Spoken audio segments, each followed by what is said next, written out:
Mark அதிகாரம் 1. தேவனுடைய குமாரனாகிய இயேசு கிறிஸ்துவனுடைய சுவிசேஷத்தின் ஆரம்பம். இதோ, நான் என் தூதனை உமக்கு முன்பாக அனுப்புகிறேன்.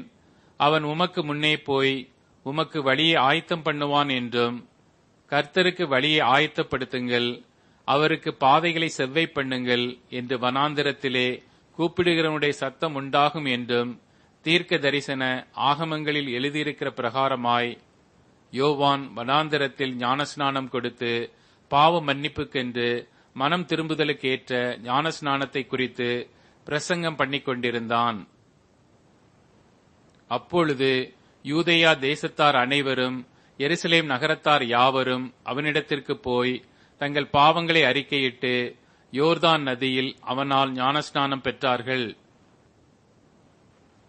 யோவான் ஒட்டக மயிர் உடையை தரித்து தன் அறையில் வார்க்கச்சையை கட்டி கொண்டவனாயும் வெட்டு கிளியையும் காட்டுத் தேனையும் புசிக்கிறவனாயும் இருந்தான். அவன், என்னிலும் வல்லவர் ஒருவர் எனக்கு பின் வருகிறார், அவருடைய பாத ரட்சைகளின் வாரை குனிந்து அவிழ்க்கிறதற்கும் நான் பாத்திரன் அல்ல. நான் ஜலத்தினால் உங்களுக்கு ஞானஸ்நானம் கொடுத்தேன், அவரோ பரிசுத்த ஆவியினால் உங்களுக்கு ஞானஸ்நானம் கொடுப்பார் என்று பிரசங்கித்தான். அந்த நாட்களில் இயேசு கலிலேயாவில் உள்ள நாசரேத்தூரிலிருந்து வந்து யோர்தான் நதியிலே யோவானால் ஞானஸ்நானம் பெற்றார். அவர் ஜலத்திலிருந்து கரை ஏறினவுடனே வானம் திறக்கப்பட்டதையும் ஆவியானவர் புறாவைப் போல தம்மேல் இறங்குகிறதையும் கண்டார்.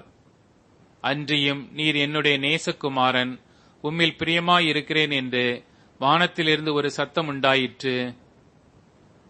உடனே ஆவியானவர் அவரை வனாந்தரத்திற்கு போகும்படி ஏவினார். அவர் வனாந்தரத்திலே 40 நாள் இருந்து சாத்தானால் சோதிக்கப்பட்டு அங்கே காட்டு மிருகங்களின் நடுவிலே சஞ்சரித்துக் கொண்டிருந்தார். தேவ தூதர்கள் அவருக்கு ஊழியம் செய்தார்கள். யோவான் காவலில் வைக்கப்பட்ட பின்பு இயேசு கலிலேயாவிலே வந்து தேவனுடைய ராஜ்யத்தின் சுவிசேஷத்தை பிரசங்கித்து, காலம் நிறைவேறிற்று, தேவனுடைய ராஜ்யம் சமீபமாயிற்று, மனம் திரும்பி சுவிசேஷத்தை விசுவாசியுங்கள் என்றார். அவர் கலிலேயா கடலோரமாய் நடந்து போகையில் மீன் பிடிக்கிறவர்களாயிருந்த சீமோனும் அவன் சகோதரன் அந்திரேயாவும் கடலில் வலை போட்டுக் கொண்டிருக்கிற போது அவர்களை கண்டார். இயேசு அவர்களை நோக்கி, என் பின்னே வாருங்கள், உங்களை மனுஷரை பிடிக்கிறவர்கள் ஆக்குவேன் என்றார். உடனே அவர்கள் தங்கள் வலைகளை விட்டு அவருக்கு பின் சென்றார்கள். அவர் அவ்விடம் விட்டு சற்று அப்புறம் போனபோது செபதேயுவின் குமாரன் யாக்கோபும் அவன் சகோதரன் யோவானும் படவிலே வலைகளை பழுது பார்த்துக் கொண்டிருக்கிறதைக் கண்டு உடனே அவர்களையும் அழைத்தார். அப்பொழுது அவர்கள் தங்கள் தகப்பனாகிய செபதேயுவை கூலியாட்களோடு படவிலை விட்டு அவருக்கு பின் சென்றார்கள். பின்பு கப்பர் நகுமுக்கு போனார்கள். உடனே அவர் ஓய்வு நாளில் ஜெப ஆலயத்திலே பிரவேசித்து போதகம் பண்ணினார். அவர் வேத பாரகரைப் போல போதியாமல் அதிகாரமுடையவராய் அவர்களுக்கு போதித்தபடியினால் அவருடைய போதகத்தை குறித்து ஜனங்கள் ஆச்சரியப்பட்டார்கள். அவருடைய ஜெப ஆலயத்திலே அசுத்த ஆவியுள்ள ஒரு மனுஷன் இருந்தான். அவன், ஐயோ, நசரேயனாகிய இயேசுவே, எங்களுக்கும் உமக்கும் என்ன? எங்களை கெடுக்கவா வந்தீர்?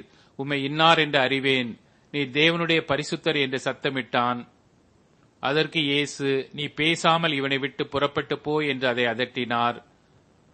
உடனே அந்த அசுத்த ஆவி அவனை அலைக்கழித்து மிகுந்த சத்தமிட்டு அவனை விட்டு போய்விட்டது. எல்லாரும் ஆச்சரியப்பட்டு, இது என்ன? இந்த புதிய உபதேசம் எப்படிப்பட்டது?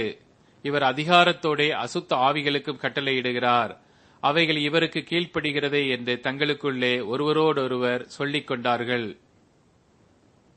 அது முதல் அவருடைய கீர்த்தி கலிலேயா நாடெங்கும் பிரசித்தமாயிற்று. உடனே அவர்கள் ஜெப ஆலயத்தை விட்டு புறப்பட்டு யாக்கோபோடும் யோவானோடும் கூட சீமோன் அந்திரேயா என்பவருடைய வீட்டில் பிரவேசித்தார்கள்.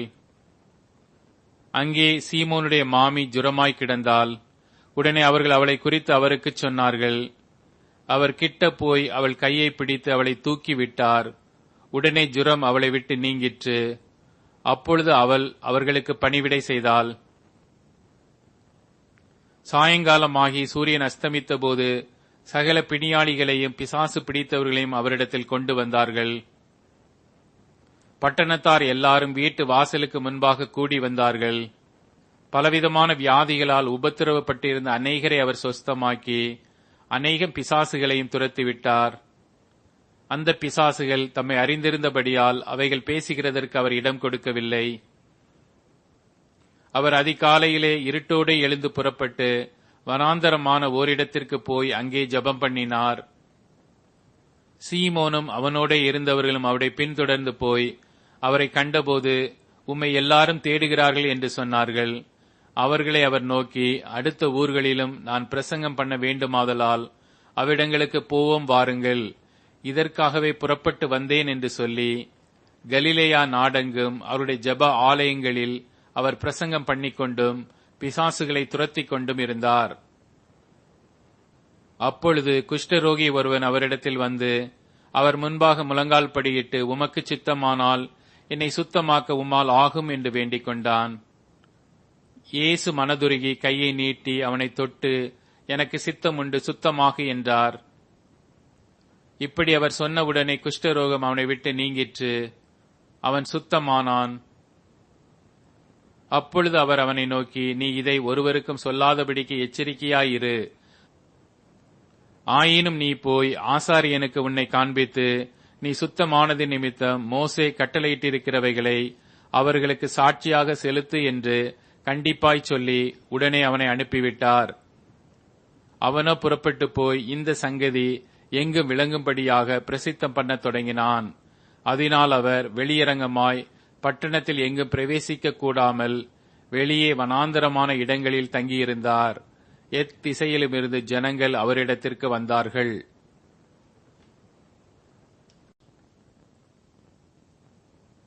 மார்க்கு அதிகாரம் 2.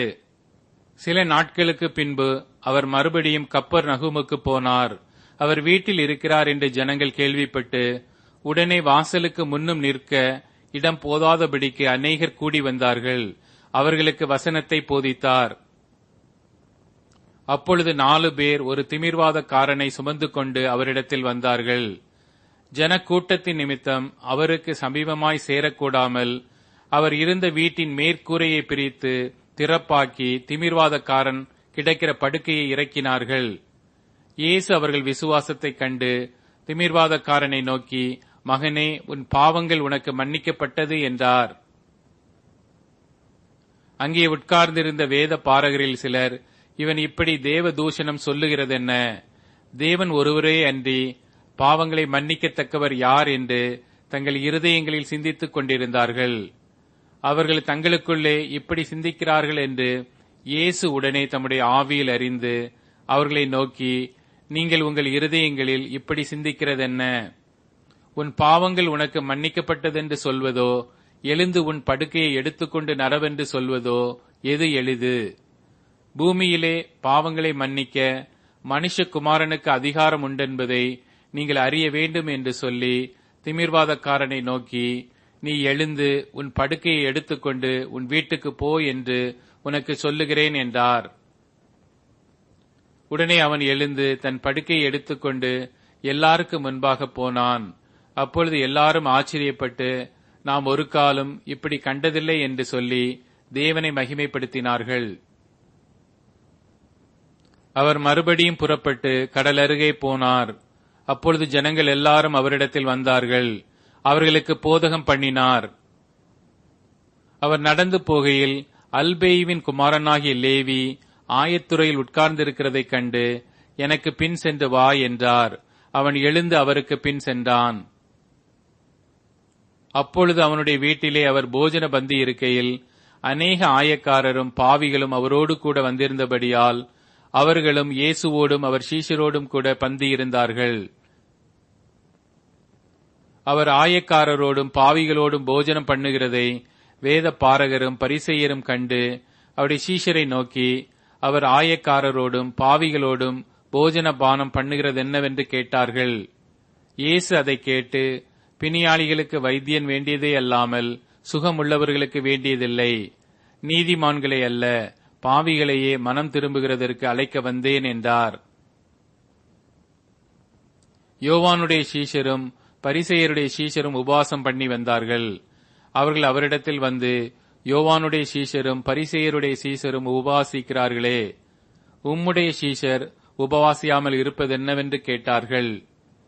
அதற்கு இயேசு, மணவாளன் தங்களோடு இருக்கையில் மணவாளனுடைய தோழர் உபவாசிப்பார்களா? மணவாளன் தங்களுடனே இருக்கும் வரைக்கும் உபவாசிக்க மாட்டார்களே. மணவாளன் அவர்களை விட்டு எடுபடும் நாட்கள் வரும், அந்த நாட்களிலே உபவாசிப்பார்கள். ஒருவனும் கோடி துண்டை பழைய வஸ்திரத்தோடு இணைக்க மாட்டான். இணைத்தால் அதனோடே இணைத்த புதிய துண்டு பழையதை அதிகமாய் கிழிக்கும், பீறலும் அதிகமாகும். ஒருவனும் புது திராட்சை ரசத்தை பழம் துருத்திகளில் வார்த்து வைக்க மாட்டான். வார்த்து வைத்தால் புது ரசம் துருத்திகளை கிழித்து போடும், ரசமும் சிந்திப்போம், துருத்திகளும் கெட்டுப்போம். புது ரசத்தை புது திருத்திகளில் வார்த்து வைக்க வேண்டும் என்றார். பின்பு அவர் ஓய்வு நாளில் பயிர் வழியே போனார். அவருடைய சீஷர்கள் கூட நடந்து போகையில் கதிர்களை கொய்யத் தொடங்கினார்கள். பரிசேயர் அவரை நோக்கி, இதோ ஓய்வு நாளில் செய்யத்தகாததை இவர்கள் ஏன் செய்கிறார்கள் என்றார்கள். அதற்கு அவர், தாவீதுக்கு உண்டான ஆபத்தில் தானும் தன்னோடு இருந்தவர்களும் பசியாயிருந்தபோது அவன் அபியத்தார் என்னும் பிரதான ஆசாரியன் காலத்தில் செய்ததை நீங்கள் ஒரு காலம் வாசிக்கவில்லையா? அவன் தேவனுடைய வீட்டில் பிரவேசித்து ஆசாரியர் தவிர வேறு ஒருவரும் புசிக்கத்தகாத தெய்வ சமூகத்து அப்பங்களை தானும் புசித்து தன்னோடு இருந்தவர்களுக்கும் கொடுத்தானே என்றார். பின்பு அவர்களை நோக்கி, மனுஷன் ஓய்வு நாளுக்காக உண்டாக்கப்படவில்லை, ஓய்வு நாள் மனுஷனுக்காக உண்டாக்கப்பட்டது. ஆகையால் மனுஷகுமாரன் ஓய்வு நாளுக்கும் ஆண்டவராய் இருக்கிறார் என்றார். மார்க்கு அதிகாரம் 3. மறுபடியும் அவர் ஜெப ஆலயத்தில் பிரவேசித்தார். அங்கே சூம்பின கையையுடைய ஒரு மனுஷன் இருந்தான். அவர் ஓய்வு நாளில் அவனை சொஸ்தமாக்கினால் அவர் பேரில் குற்றம் சாட்டலாம் என்று அவர் மேல் நோக்கமாயிருந்தார்கள். அப்பொழுது அவர் சூம்பின கையையுடைய மனுஷனை நோக்கி, எழுந்து நடுவே நில் என்று சொல்லி அவர்களை பார்த்து, ஓய்வு நாட்களில் நன்மை செய்வதோ தீமை செய்வதோ, ஜீவனை காப்பதோ அழிப்பதோ எது நியாயம் என்றார். அதற்கு அவர்கள் பேசாமல் இருந்தார்கள். அவர்களுடைய இருதய கடினத்தின் நிமித்தம் அவர் விசனப்பட்டு கோபத்துடனே சுற்றிலும் இருந்தவர்களை பார்த்து அந்த மனுஷனை நோக்கி, உன் கையை நீட்டு என்றார். அவன் நீட்டினான். அவன் கை மறு கையைப் போல சொஸ்தமாயிற்று. உடனே பரிசேயர் புறப்பட்டு போய் அவரை கொலை செய்யும்படி அவருக்கு விரோதமாய் ஏரோதியரோடே கூட ஆலோசனை பண்ணினார்கள். இயேசு தம்முடைய சீஷர்களோடும் கூட அவ்விடம் விட்டு கடலோரத்துக்கு போனார். கலிலேயாவிலும் யூதேயாவிலும் எருசலேமிலும் இதுமேயாவிலும் யோர்தானுக்கு அக்கறையிலும் இருந்து திரளான ஜனங்கள் வந்து அவருக்கு பின் சென்றார்கள். அல்லாமலும் தீரு சீதோன் பட்டணங்களின் திசைகளிலும் இருந்து திரளான ஜனங்கள் அவர் செய்த அற்புதங்களை குறித்து கேள்விப்பட்டு அவரிடத்தில் வந்தார்கள். அவர் அநேகரை சொஸ்தமாக்கினார். நோயாளிகள் எல்லாரும் அதை அறிந்து அவரை தொட வேண்டும் என்று அவரிடத்தில் நெருங்கி வந்தார்கள். ஜனங்கள் திரளாயிருந்தபடியால் அவர்கள் தம்மை நெருக்காதபடிக்கு தமக்காக ஒரு படவை ஆயத்தம் பண்ண வேண்டும் என்று தம்முடைய சீஷர்களுக்கு சொன்னார். அசுத்த ஆவிகளும் அவரை கண்டபோது அவர் முன்பாக விழுந்து, நீர் தேவனுடைய குமாரன் என்று சத்தமிட்டன. தம்மை பிரசித்தம் பண்ணாதபடி அவைகளுக்கு கண்டிப்பாய் கட்டளையிட்டார். பின்பு அவர் ஒரு மலையின் மேல் ஏறி தமக்கு சித்தமானவர்களை தம்மிடத்தில் வரவழைத்தார். அவர்கள் அவரிடத்திற்கு வந்தார்கள்.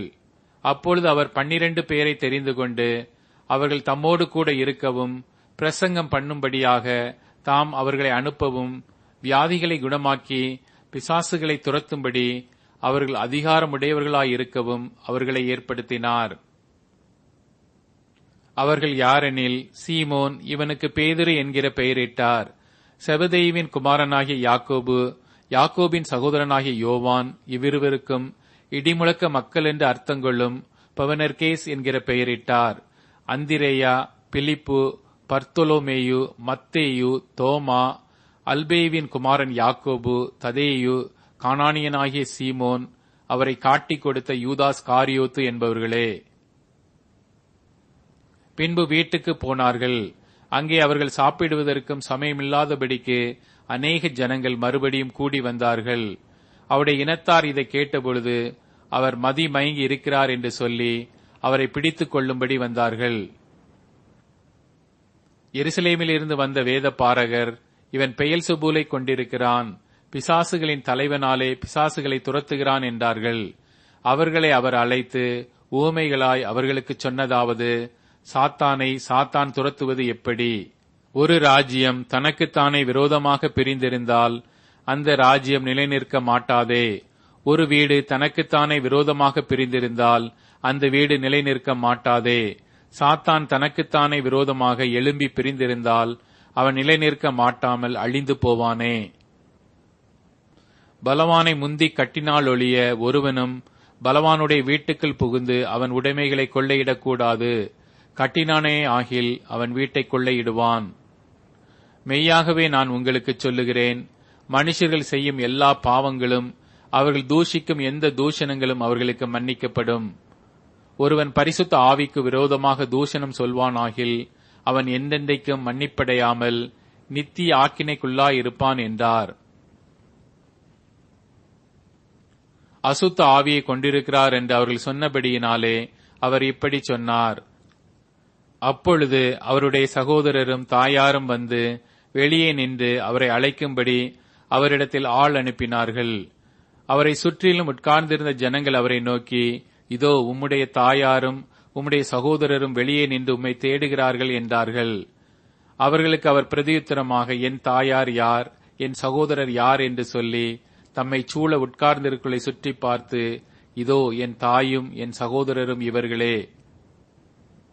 தேவனுடைய சித்தத்தின்படி செய்கிறவன் எவனோ அவனே எனக்கு சகோதரனும் எனக்கு சகோதரியும் எனக்கு தாயுமாய் இருக்கிறான் என்றார். மார்க்கு அதிகாரம் 4. அவர் மறுபடியும் கடலோரத்திலே போதகம் பண்ணத் தொடங்கினார். திரளான ஜனங்கள் அவரிடத்தில் கூடி வந்தபடியால் அவர் கடலிலே நின்ற ஒரு படவில் ஏறி உட்கார்ந்தார். ஜனங்கள் எல்லாரும் கடற்கரையில் நின்றார்கள். அவர் அநேக விசேஷங்களை உவமைகளாக அவர்களுக்கு போதித்தார். போதிக்கிற பொழுது அவர்களுக்கு சொன்னது, கேளுங்கள். விதைக்கிறவன் ஒருவன் விதைக்க புறப்பட்டான். அவன் விதைக்கையில் சில விதை வழியருகே விழுந்தது. ஆகாயத்து பறவைகள் வந்து அதை பட்சித்து போட்டது. சில விதை அதிக மண்ணில்லாத கற்பாறை நிலத்தில் விழுந்தது.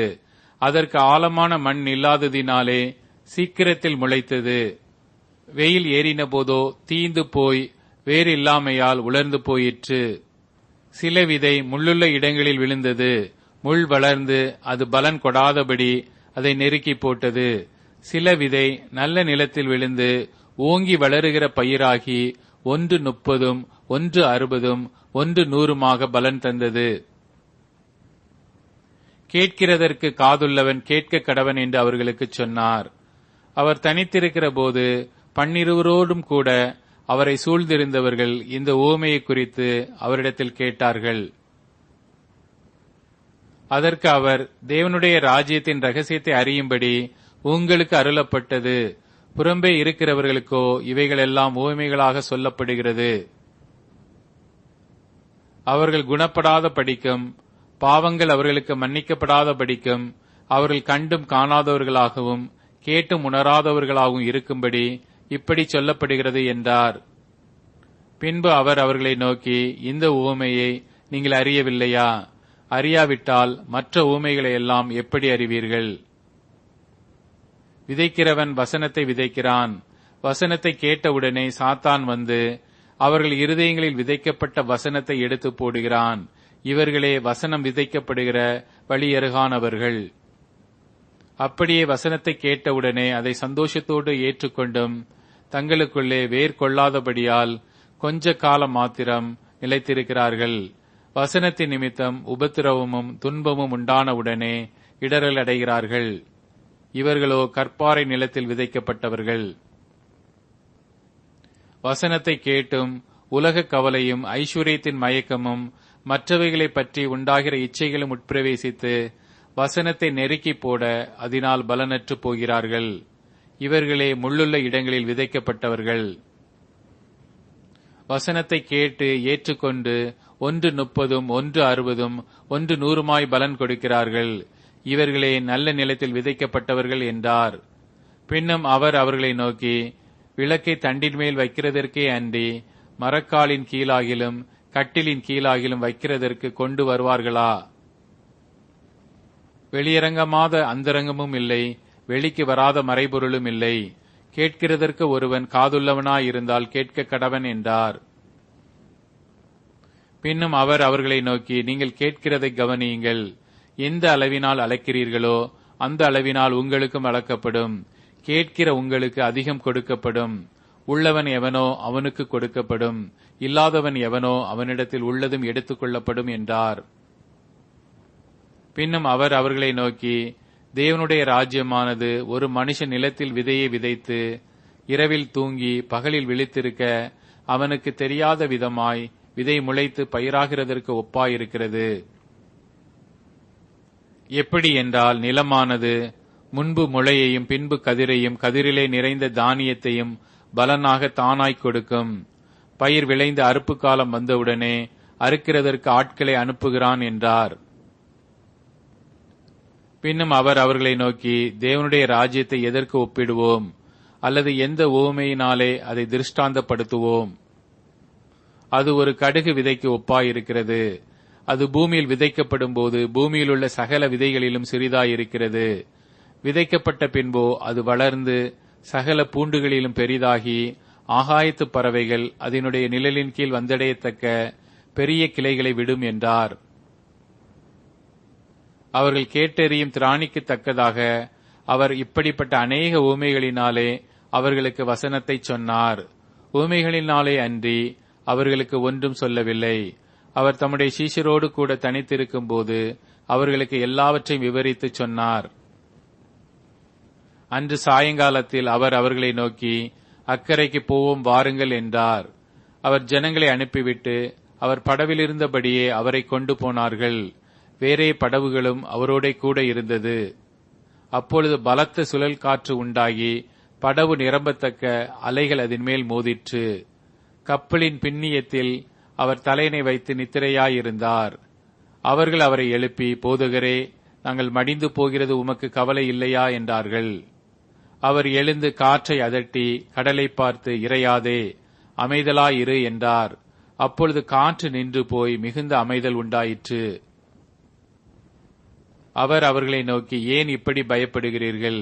ஏன் உங்களுக்கு விசுவாசம் இல்லாமற் போயிற்று என்றார். அவர்கள் மிகவும் பயந்து, இவர் யாரோ, காற்றும் கடலும் இவருக்கு கீழ்ப்படுகிறதே என்று ஒருவரோடொருவர் சொல்லிக் கொண்டார்கள். மார்க்கு அதிகாரம் 5. பின்பு அவர்கள் கடலுக்கு அக்கறையிலுள்ள கதரேனருடைய நாட்டில் வந்தார்கள். அவர் படவிலிருந்து இறங்கினவுடனே அசுத்த ஆவியுள்ள ஒரு மனுஷன் பிரேத கல்லறைகளிலிருந்து அவருக்கு எதிராக வந்தான். அவனுடைய குடியிருப்பு கல்லறைகளிலே இருந்தது. அவனை சங்கிலிகளினாலும் கட்ட ஒருவனாலும் கூடாதிருந்தது. அவன் அநேகந்தரம் விலங்குகளினாலும் சங்கிலிகளினாலும் கட்டப்பட்டிருந்தும் சங்கிலிகளை முறித்து விலங்குகளை தகர்த்து போடுவான். அவனை அடக்க ஒருவனாலும் கூடாதிருந்தது. அவன் எப்பொழுதும் இரவும் பகலும் மலைகளிலும் கல்லறைகளிலும் இருந்து கூக்குரலிட்டு கல்லுகளினாலே தன்னை காயப்படுத்திக் கொண்டிருந்தான். அவன் இயேசுவை தூரத்திலே கண்டபோது ஓடி வந்து அவரை பணிந்து கொண்டு, இயேசுவே, உன்னதமான தேவனுடைய குமாரனே, எனக்கும் உமக்கும் என்ன? என்னை வேதனைப்படுத்தாதபடிக்கு தேவன் பேரில் உமக்கு ஆணை என்று மிகுந்த சத்தமிட்டு சொன்னான். ஏனெனில் அவர் அவனை நோக்கி, அசுத்த ஆவியே, இந்த மனுஷனை விட்டு புறப்பட்டு போ என்று சொல்லியிருந்தார். அப்பொழுது அவர் அவனை நோக்கி, உன் பேர் என்னவென்று கேட்டார். அதற்கு அவன், நாங்கள் அநேகராய் இருக்கிறபடியால் என் பேர் லேகியோன் என்று சொல்லி தங்களை அந்த திசைகளிலிருந்து துரத்தி விடாதபடிக்கு அவரை மிகவும் வேண்டிக் கொண்டான். அப்பொழுது அவ்விடத்தில் மலையருகே அநேகம் பன்றிகள் கூட்டமாக மேய்ந்து கொண்டிருந்தது. அந்த பிசாசுகள் எல்லாம் அவரை நோக்கி, பன்றிகளுக்குள்ளே போகும்படி அவைகளுக்குள்ளே எங்களை அனுப்பும் என்று அவரை வேண்டிக் கொண்டன. இயேசு அவைகளுக்கு உத்தரவு கொடுத்தவுடனே அசுத்த ஆவிகள் புறப்பட்டு பன்றிகளுக்குள் போயின. உடனே ஏறக்குறைய 2000 பன்றிகளுள்ள அந்த கூட்டம் உயர்ந்த மேட்டிலிருந்து ஓடி கடலிலே பாய்ந்து கடலில் அமிழ்ந்து மாண்டது. பன்றிகளை மேய்த்தவர்கள் ஓடி இதை பட்டணத்திலும் சுற்றுப்புறங்களிலும் அறிவித்தார்கள்.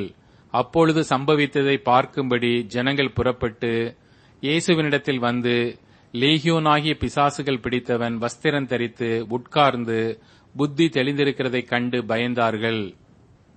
பிசாசுகள் பிடித்திருந்தவனும் பண்டிகைகளுக்கு சம்பவித்ததை கண்டவர்களும் அவர்களுக்கு விவரமாய்ச் சொன்னார்கள்.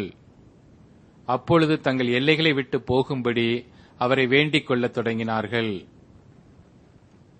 அப்படியே அவர் படவில் ஏறுகிற போது பிசாசு பிடித்திருந்தவன் அவரோட கூட இருக்கும்படி தனக்கு உத்தரவு கொடுக்க அவரை வேண்டிக் கொண்டான். இயேசு அவனுக்கு உத்தரவு கொடாமல், நீ உன் இனத்தாரிடத்தில் உன் வீட்டிற்கு போய் கர்த்தர் உனக்கு இறங்கி உனக்கு செய்தவைகளை எல்லாம் அவர்களுக்கு அறிவி என்று சொன்னார். அந்தப்படி அவன் போய் இயேசு தனக்கு செய்தவைகளை எல்லாம் தெக்கேபோலி என்னும் நாட்டில் பிரசித்தம் பண்ணத் தொடங்கினான். எல்லாரும் ஆச்சரியப்பட்டார்கள். இயேசு படவில் ஏறி மறுபடியும் இக்கரைக்கு வந்து கடலோரத்தில் இருந்தபோது திரளான ஜனங்கள் அவரிடத்தில் கூடி வந்தார்கள். அப்பொழுது ஜெப ஆலய தலைவர்களில் ஒருவனாகிய எவீரு என்பவன் வந்து அவரை கண்டவுடனே அவர் பாதத்தில் விழுந்து, என் குமாரத்தி மரண அவஸ்தைப்படுகிறாள், அவள் ஆரோக்கியம் அடையும்படிக்கு நீர் வந்து அவள் மேல் உமது கைகளை வையும், அப்பொழுது பிழைப்பாள் என்று அவரை மிகவும் வேண்டிக் கொண்டான். அவர் அவனோட கூட போனார். திரளான ஜனங்கள் அவருக்கு பின் சென்று அவரை நெருக்கினார்கள். அப்பொழுது 12 வருஷமாய் பெரும் பாடுள்ள ஸ்திரீ அநேக வைத்தியர்களால் மிகவும் வருத்தப்பட்டு தனக்கு உண்டானவைகளை எல்லாம் செலவழித்தும் சற்றாகிலும் குணமடையாமல் அதிக வருத்தப்படுகிற பொழுது இயேசுவை குறித்து கேள்விப்பட்டு, நான் அவருடைய வஸ்திரங்களை ஆகிலும் தொட்டால் சொஸ்தமாவேன் என்று சொல்லி ஜனக்கூட்டத்துக்குள்ளே அவருக்கு பின்னாக வந்து அவருடைய வஸ்திரத்தை தொட்டாள். உடனே அவளுடைய உதிரத்தின் ஊறல் நின்று போயிற்று. அந்த வேதனை நீங்கி ஆரோக்கியமடைந்ததை அவள் தன் சரீரத்திலே உணர்ந்தாள். உடனே இயேசு தம்மிலிருந்து வல்லமை புறப்பட்டதை தமக்குள் அறிந்து ஜன கூட்டத்துக்குள்ளே திரும்பி, என் வஸ்திரங்களை தொட்டது யார் என்று கேட்டார். அவருடைய சீஷர்கள் அவரை நோக்கி, திரளான ஜனங்கள் உம்மை நெருக்கிக் கொண்டிருக்கிறதை நீர் கண்டும் என்னை தொட்டது யார் என்று கேட்கிறீரே என்றார்கள். இதை செய்தவளை காணும்படிக்கு அவர் சுற்றிலும் பார்த்தார். தன்னிடத்திலே சம்பவித்ததை அறிந்த அந்த ஸ்திரீயானவள் பயந்து நடுங்கி அவர் முன்பாக வந்து விழுந்து உண்மையை எல்லாம் அவருக்கு சொன்னாள். அவர் அவளை பார்த்து, மகளே, உன் விசுவாசம் உன்னை ரட்சித்தது, நீ சமாதானத்தோடே போய் உன் வேதனை நீங்கி சுகமாயிரு என்றார். அவர் இப்படி பேசிக் கொண்டிருக்கையில் ஜெப ஆலய தலைவனுடைய வீட்டிலிருந்து சிலர் வந்து, உம்முடைய குமாரத்தை மரித்து போனால் இனி ஏன் போதகரை வருத்தப்படுத்துகிறீர் என்றார்கள். அவர்கள் சொன்ன வார்த்தை இயேசு கேட்டவுடனே ஜெப ஆலய தலைவனை நோக்கி, பயப்படாதே, விசுவாசம் உள்ளவனாயிரு என்று சொல்லி பேதுருவையும் யாக்கோபையும் யாக்கோபின் சகோதரன் யோவானையும் தவிர வேறொருவரையும் தம்மோடே வருகிறதற்கு இடம் கொடாமல் ஜெப ஆலய தலைவனுடைய வீட்டிலே வந்து சந்தடியையும் மிகவும் அழுது புலம்புகிறதையும் கண்டு உள்ளே பிரவேசித்து, நீங்கள் சந்தடி பண்ணி அழுகிறதென்ன? பிள்ளை மரிக்கவில்லை, நித்திரையாயிருக்கிறாள் என்றார். அதற்காக அவரை பார்த்து நகைத்தார்கள். எல்லாரையும் அவர் வெளியே போக பண்ணி பிள்ளையின் தகப்பனையும் தாயையும் தம்மோடே வந்தவர்களையும் அழைத்துக் கொண்டு பிள்ளை இருந்த இடத்தில் பிரவேசித்து பிள்ளையின் கையை பிடித்து தலிதா கூமி என்றார். அதற்கு, சிறு பெண்ணை எழுந்திரு என்று உனக்கு சொல்லுகிறேன் என்று அர்த்தமாம். உடனே சிறு பெண் எழுந்து நடந்தாள். அவள் 12 வயதுள்ளவளாயிருந்தாள். அவர்கள் மிகுந்த ஆச்சரியப்பட்டு பிரமித்தார்கள். அதை ஒருவருக்கும் அறிவியாதபடி அவர்களுக்கு உறுதியாக கட்டளையிட்டு அவளுக்கு ஆகாரம் கொடுக்கும்படி சொன்னார். மார்க்கு அதிகாரம் 6. அவர் அவ்விடம் விட்டு புறப்பட்டு தாம் வளர்ந்த ஊருக்கு வந்தார். அவருடைய சீஷரும் அவரோட கூட வந்தார்கள். ஓய்வு நாளான போது ஜெப ஆலயத்தில் உபதேசம் பண்ணத் தொடங்கினார். அநேகர் கேட்டு ஆச்சரியப்பட்டு, இவைகள் இவனுக்கு எங்கே இருந்து வந்தது? இவன் கைகளினால் இப்படிப்பட்ட பலத்த செய்கைகள் நடக்கும்படி இவனுக்கு கொடுக்கப்பட்ட ஞானம் எப்படிப்பட்டது? இவன் தச்சன் அல்லவா? மரியாளுடைய குமாரன் அல்லவா? யாக்கோபு, யோசே, யூதா, சீமோன் என்பவர்களுக்கு சகோதரன் அல்லவா? இவன் சகோதரிகளும் இங்கே நம்மிடத்தில் இருக்கிறார்கள் அல்லவா என்று சொல்லி அவரை குறித்து இடறல் அடைந்தார்கள். இயேசு அவர்களை நோக்கி, தீர்க்கதரிசி ஒருவன் தன் ஊரிலும் தன் இனத்திலும் தன் வீட்டிலுமே அன்றி வேறெங்கும் கனவீனம் அடையான் என்றார். அங்கே அவர் சில நோயாளிகளின் மேல் கைகளை வைத்து அவர்களை குணமாக்கினதே அன்றி வேறொரு அற்புதமும் செய்யக்கூடாமல் அவர்களுடைய அவிசுவாசத்தை குறித்து ஆச்சரியப்பட்டு கிராமங்களிலே சுற்றித் திரிந்து உபதேசம் பண்ணினார். அவர் 12 அழைத்து அசுத்த ஆவிகளை துரத்த அதிகாரம் கொடுத்து, வழிக்கு பையையாகிலும் அப்பத்தையாகிலும் கச்சையில் காசையாகிலும் எடுத்துக்கொண்டு போகாமல் ஒரு தடியை மாத்திரம் எடுத்துக்கொண்டு போகவும், பாத ரட்சைகளை போட்டுக்கொண்டு போகவும், 2 அங்கிகளை தரியாதிருக்கவும் கட்டளையிட்டார். பின்பு அவர்களை நோக்கி, நீங்கள் எங்கேயாகிலும் ஒரு வீட்டில் பிரவேசித்தால் அவ்விடத்தை விட்டு புறப்படுகிற வரைக்கும் அங்கேதானே தங்கியிருங்கள். எவர்களாகிலும் உங்களை ஏற்றுக்கொள்ளாமலும் உங்கள் வசனங்களை கேளாமலும் இருந்தால் நீங்கள் அவ்விடம் விட்டு புறப்படும் போது அவர்களுக்கு சாட்சியாக உங்கள் கால்களின் கீழே படிந்த தூசியை உதறி போடுங்கள். நியாய தீர்ப்பு நாளிலே அந்த பட்டணத்திற்கு நேரிடுவதை பார்க்கிலும் சோதோம் கொமாரா பட்டணத்திற்கு நேரிடுவது லகுவா இருக்கும் என்று மெய்யாகவே உங்களுக்கு சொல்லுகிறேன் என்று சொல்லி அவர்களை 2 பேராக அனுப்பினார். அவர்கள் புறப்பட்டு போய் மனம் திரும்புங்கள் என்று பிரசங்கித்து அநேகம் பிசாசுகளை துரத்தி அநேகம் நோயாளிகளை எண்ணெய் பூசி சொஸ்தமாக்கினார்கள். அவருடைய பெயர் பிரசித்தமானபடியினால் ஏரோது ராஜா அவரை குறித்து கேள்விப்பட்டு, யோவான் ஸ்நானன் மரித்தோரிலிருந்து எழுந்தான், ஆகையால் அவனிடத்தில் இந்த பலத்த செய்கைகள் விளங்குகிறது என்றான். சிலர் அவர் எலியா என்றார்கள். வேறு சிலர் அவர் ஒரு தீர்க்கதரிசி அல்லது தீர்க்க தரிசிகளில் ஒருவனைப் போல் இருக்கிறார் என்று சொன்னார்கள்.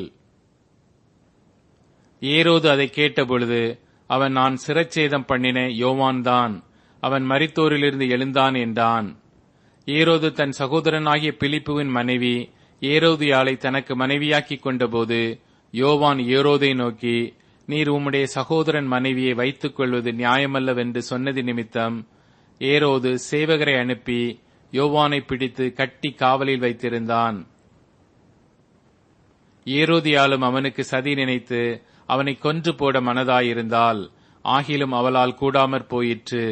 அதேனென்றால் யோவான் நீதியும் பரிசுத்தம் உள்ளவன் என்று ஏரோது அறிந்து அவனுக்கு பயந்து அவனை பாதுகாத்து அவன் யோசனையின்படி அநேக காரியங்களை செய்து விருப்பத்தோടെ அவன் சொல்லை கேட்டு வந்தான்.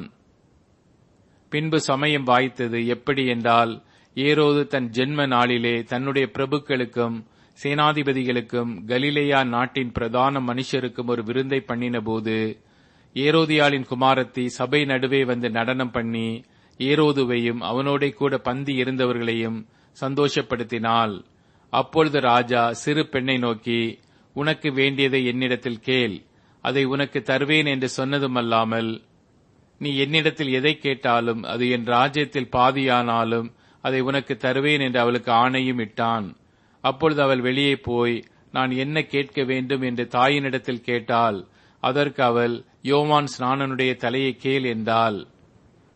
உடனே அவள் ராஜாவினிடத்தில் சீக்கிரமாய் வந்து, நீர் இப்பொழுதே ஒரு தாலந்தில் யோவான் ஸ்நானனுடைய தலையை எனக்கு தர வேண்டும் என்று கேட்டாள்.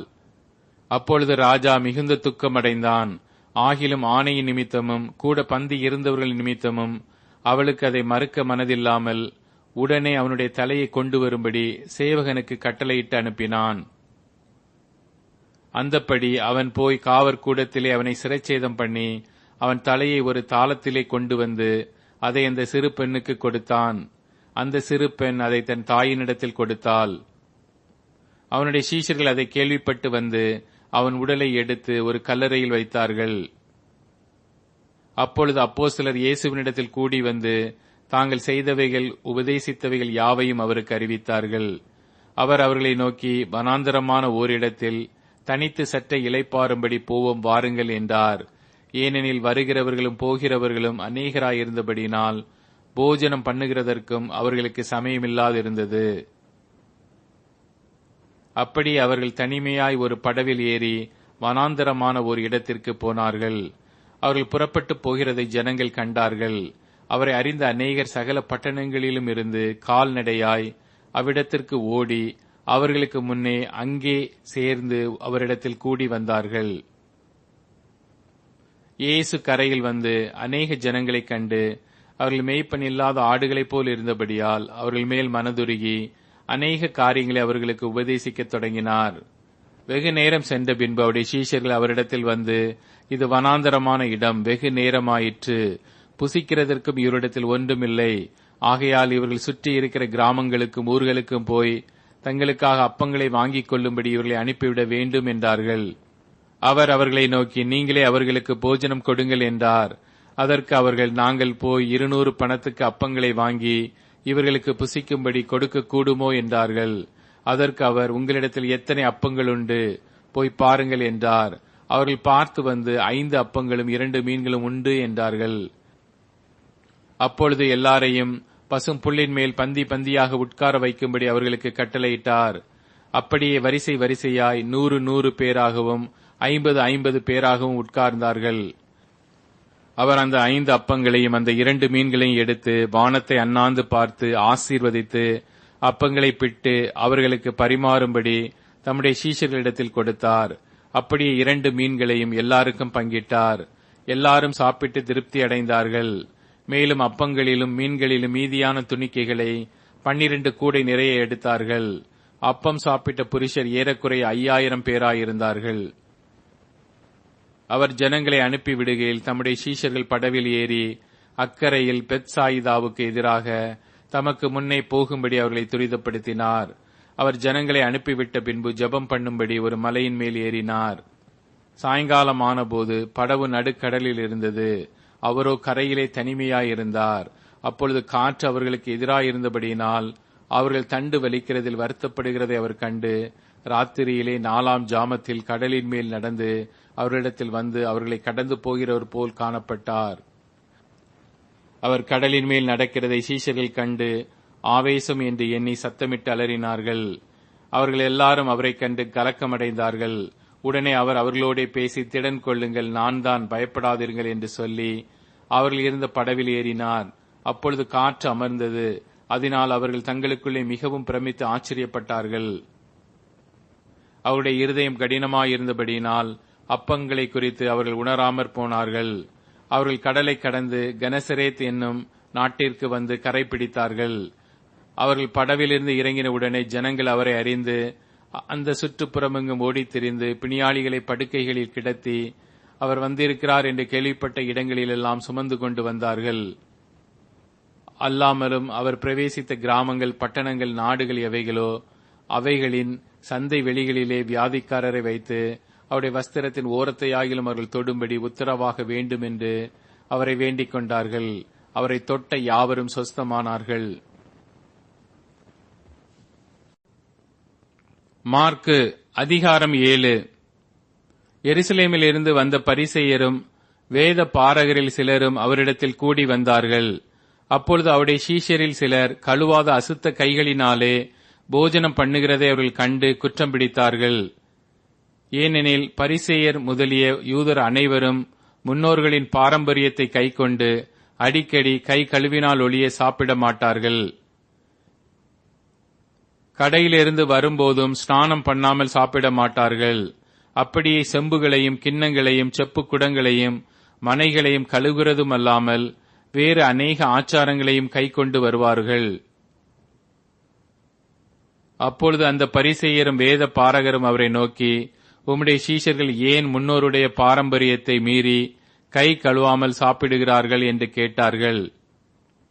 அவர்களுக்கு அவர் பிரதியுத்தரமாக, இந்த ஜனங்கள் தங்கள் உதடுகளால் என்னை கனம் பண்ணுகிறார்கள், அவர்கள் இருதயமோ எனக்கு தூரமாய் விலகி இருக்கிறது என்றும் மனுஷருடைய கற்பனைகளை உபதேசங்களாக போதித்து வீணாய் எனக்கு ஆராதனை செய்கிறார்கள் என்றும் எழுதியிருக்கிற பிரகாரம் மாயக்காரராகிய உங்களை குறித்து ஏசாயா நன்றாய் தீர்க்க தரிசனம் சொல்லி இருக்கிறான். நீங்கள் தேவனுடைய கட்டளையை தள்ளிவிட்டு மனுஷருடைய பாரம்பரியத்தை கைக்கொண்டு வருகிறவர்களாய் கிண்ணங்களையும் செம்புகளையும் கழுவுகிறீர்கள் மற்றும் இப்படிப்பட்ட அநேக சடங்குகளையும் அனுசரித்து வருகிறீர்கள் என்றார். பின்னும் அவர் அவர்களை நோக்கி, நீங்கள் உங்கள் பாரம்பரியத்தை கைக்கொள்ளும்படிக்கு தேவனுடைய கட்டளைகளை வியர்த்தமாக்கினது நன்றாயிருக்கிறது. எப்படி எனில், உன் தகப்பனையும் உன் தாயையும் கனம் பண்ணுவாயாக என்றும் தன் தகப்பனையாவது தாயையாவது நிந்திக்கிறவன் கொல்லப்பட வேண்டும் என்றும் மோசே சொல்லி இருக்கிறாரே. நீங்களோ ஒருவன் தன் தகப்பனையாவது தாயையாவது நோக்கி, உனக்கு நான் செய்யும் உதவி எது உண்டோ அதை கொர்பான் என்னும் காணிக்கையாக கொடுக்கிறேன் என்று சொல்லிவிட்டால் அவனுடைய கடமை தீர்ந்தது என்று சொல்லி அவனை இனி தன் தகப்பனுக்காவது தன் தாய்க்காவது யாதொரு உதவியும் செய்ய ஒட்டாமல் நீங்கள் போதித்த உங்கள் பாரம்பரியத்தினால் தேவ வசனத்தை அவமாக்குகிறீர்கள். இதுபோலவே நீங்கள் மற்றும் அநேக காரியங்களையும் செய்கிறீர்கள் என்று சொன்னார். பின்பு அவர் ஜனங்கள் எல்லாரையும் வரவழைத்து அவர்களை நோக்கி, நீங்கள் எல்லாரும் எனக்கு செவி கொடுத்து உணருங்கள். மனுஷனுக்கு புறம்பே இருந்து அவனுக்குள்ளே போகிறதென்றும் அவனை தீட்டுப்படுத்த மாட்டாது. அவன் உள்ளத்திலிருந்து புறப்படுகிறவைகளே மனுஷனை தீட்டுப்படுத்தும். கேட்கிறதற்கு ஒருவன் காதுள்ளவனாயிருந்தால் கேட்க கடவன் என்றார். அவர் ஜனங்களை விட்டு வீட்டுக்குள் பிரவேசித்த போது அவருடைய சீஷர்கள் அவர் சொன்ன உவமையை குறித்து அவரிடத்தில் விசாரித்தார்கள். அதற்கு அவர், நீங்கள் இவ்வளவு உணர்வில்லாதவர்களா? புறம்பே இருந்து மனுஷனுக்குள்ளே போகிறதென்றும் அவனை தீட்டுப்படுத்த மாட்டாதென்று நீங்கள் அறிந்து கொள்ளவில்லையா? அது அவன் இருதயத்தில் போகாமல் வயிற்றிலே போகிறது. அதிலிருந்து எல்லா போஜனங்களின் அசுத்தங்களையும் கழிக்கிற ஆசன வழியாய் நீங்கி போகும். மனுஷனுக்குள்ளே இருந்து புறப்படுகிறதே மனுஷனை தீட்டுப்படுத்தும். எப்படி எனில், மனுஷருடைய இருதயத்துக்குள்ளிருந்து பொல்லாத சிந்தனைகளும் விபச்சாரங்களும் வேசித்தனங்களும் கொலை பாதகங்களும் களவுகளும் பொருளாசைகளும் துஷ்டத்தனங்களும் கபடும் காம விகாரமும் வன்கண்ணும் தூஷணமும் பெருமையும் மதிகேடும் புறப்பட்டு வரும். பொல்லாங்கானவைகளாகிய இவைகளெல்லாம் உள்ளத்திலிருந்து புறப்பட்டு மனுஷனை தீட்டுப்படுத்தும் என்றார். பின்பு அவர் எழுந்து அவ்விடம் விட்டு புறப்பட்டு தீரு சீதோன் பட்டணங்களின் எல்லைகளில் போய் ஒரு வீட்டுக்குள் பிரவேசித்து ஒருவரும் அதை அறியாதிருக்க விரும்பியும் அவர் மறைவாயிருக்க கூடாமற் போயிற்று.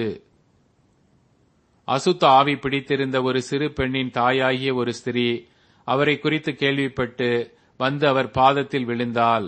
அந்த ஸ்திரீ சீரோபேனிக்கியா தேசத்தாலாகிய கிரேக்க ஸ்திரீயாயிருந்தாள். அவள் தன் மகளை பிடித்திருக்கிற பிசாசை துரத்திவிட வேண்டுமென்று அவரை வேண்டிக் கொண்டாள். இயேசு அவளை நோக்கி, முந்தி பிள்ளைகள் திருப்தி அடையட்டும், பிள்ளைகளின் அப்பத்தை எடுத்து நாய்க்குட்டிகளுக்கு போடுகிறது நல்லதல்ல என்றார். அதற்கு அவள், மெய்தான் ஆண்டவரே, ஆகிலும் மேஜையின் கீழ் இருக்கும் நாய்க்குட்டிகள் பிள்ளைகள் சிந்துகிற துணிக்கைகளை தின்னுமே என்றாள். அப்பொழுது அவர், நீ சொன்ன அந்த வார்த்தையின் நிமித்தம் போகலாம், பிசாசு உன் மகளை விட்டு நீங்கி போயிற்று என்றார். அவள் தன் வீட்டுக்கு வந்தபோது பிசாசு போய்விட்டதையும் தன் மகள் கட்டிலில் படுத்திருக்கிறதையும் கண்டாள். மறுபடியும் அவர் தீரு சீதோன் பட்டணங்களின் எல்லைகளை விட்டு புறப்பட்டு தெக்கப்போலியின் எல்லைகளின் வழியாய் கலிலேயா கடலருகே வந்தார். அங்கே கொன்னை வாயுடைய ஒரு செவிடனை அவரிடத்தில் கொண்டு வந்து அவர் தமது கையை அவன் மேல் வைக்கும்படி வேண்டிக் கொண்டார்கள்.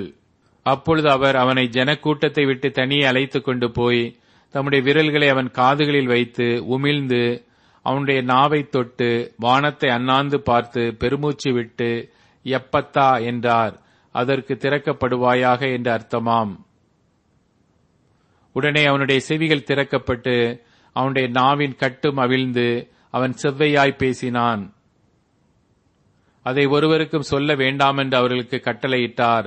ஆகிலும் எவ்வளவு அதிகமாய் அவர்களுக்கு கட்டளையிட்டாரோ அவ்வளவு அதிகமாய் அவர்கள் அதை பிரசித்தம் பண்ணி எல்லாவற்றையும் நன்றாய் செய்தார்.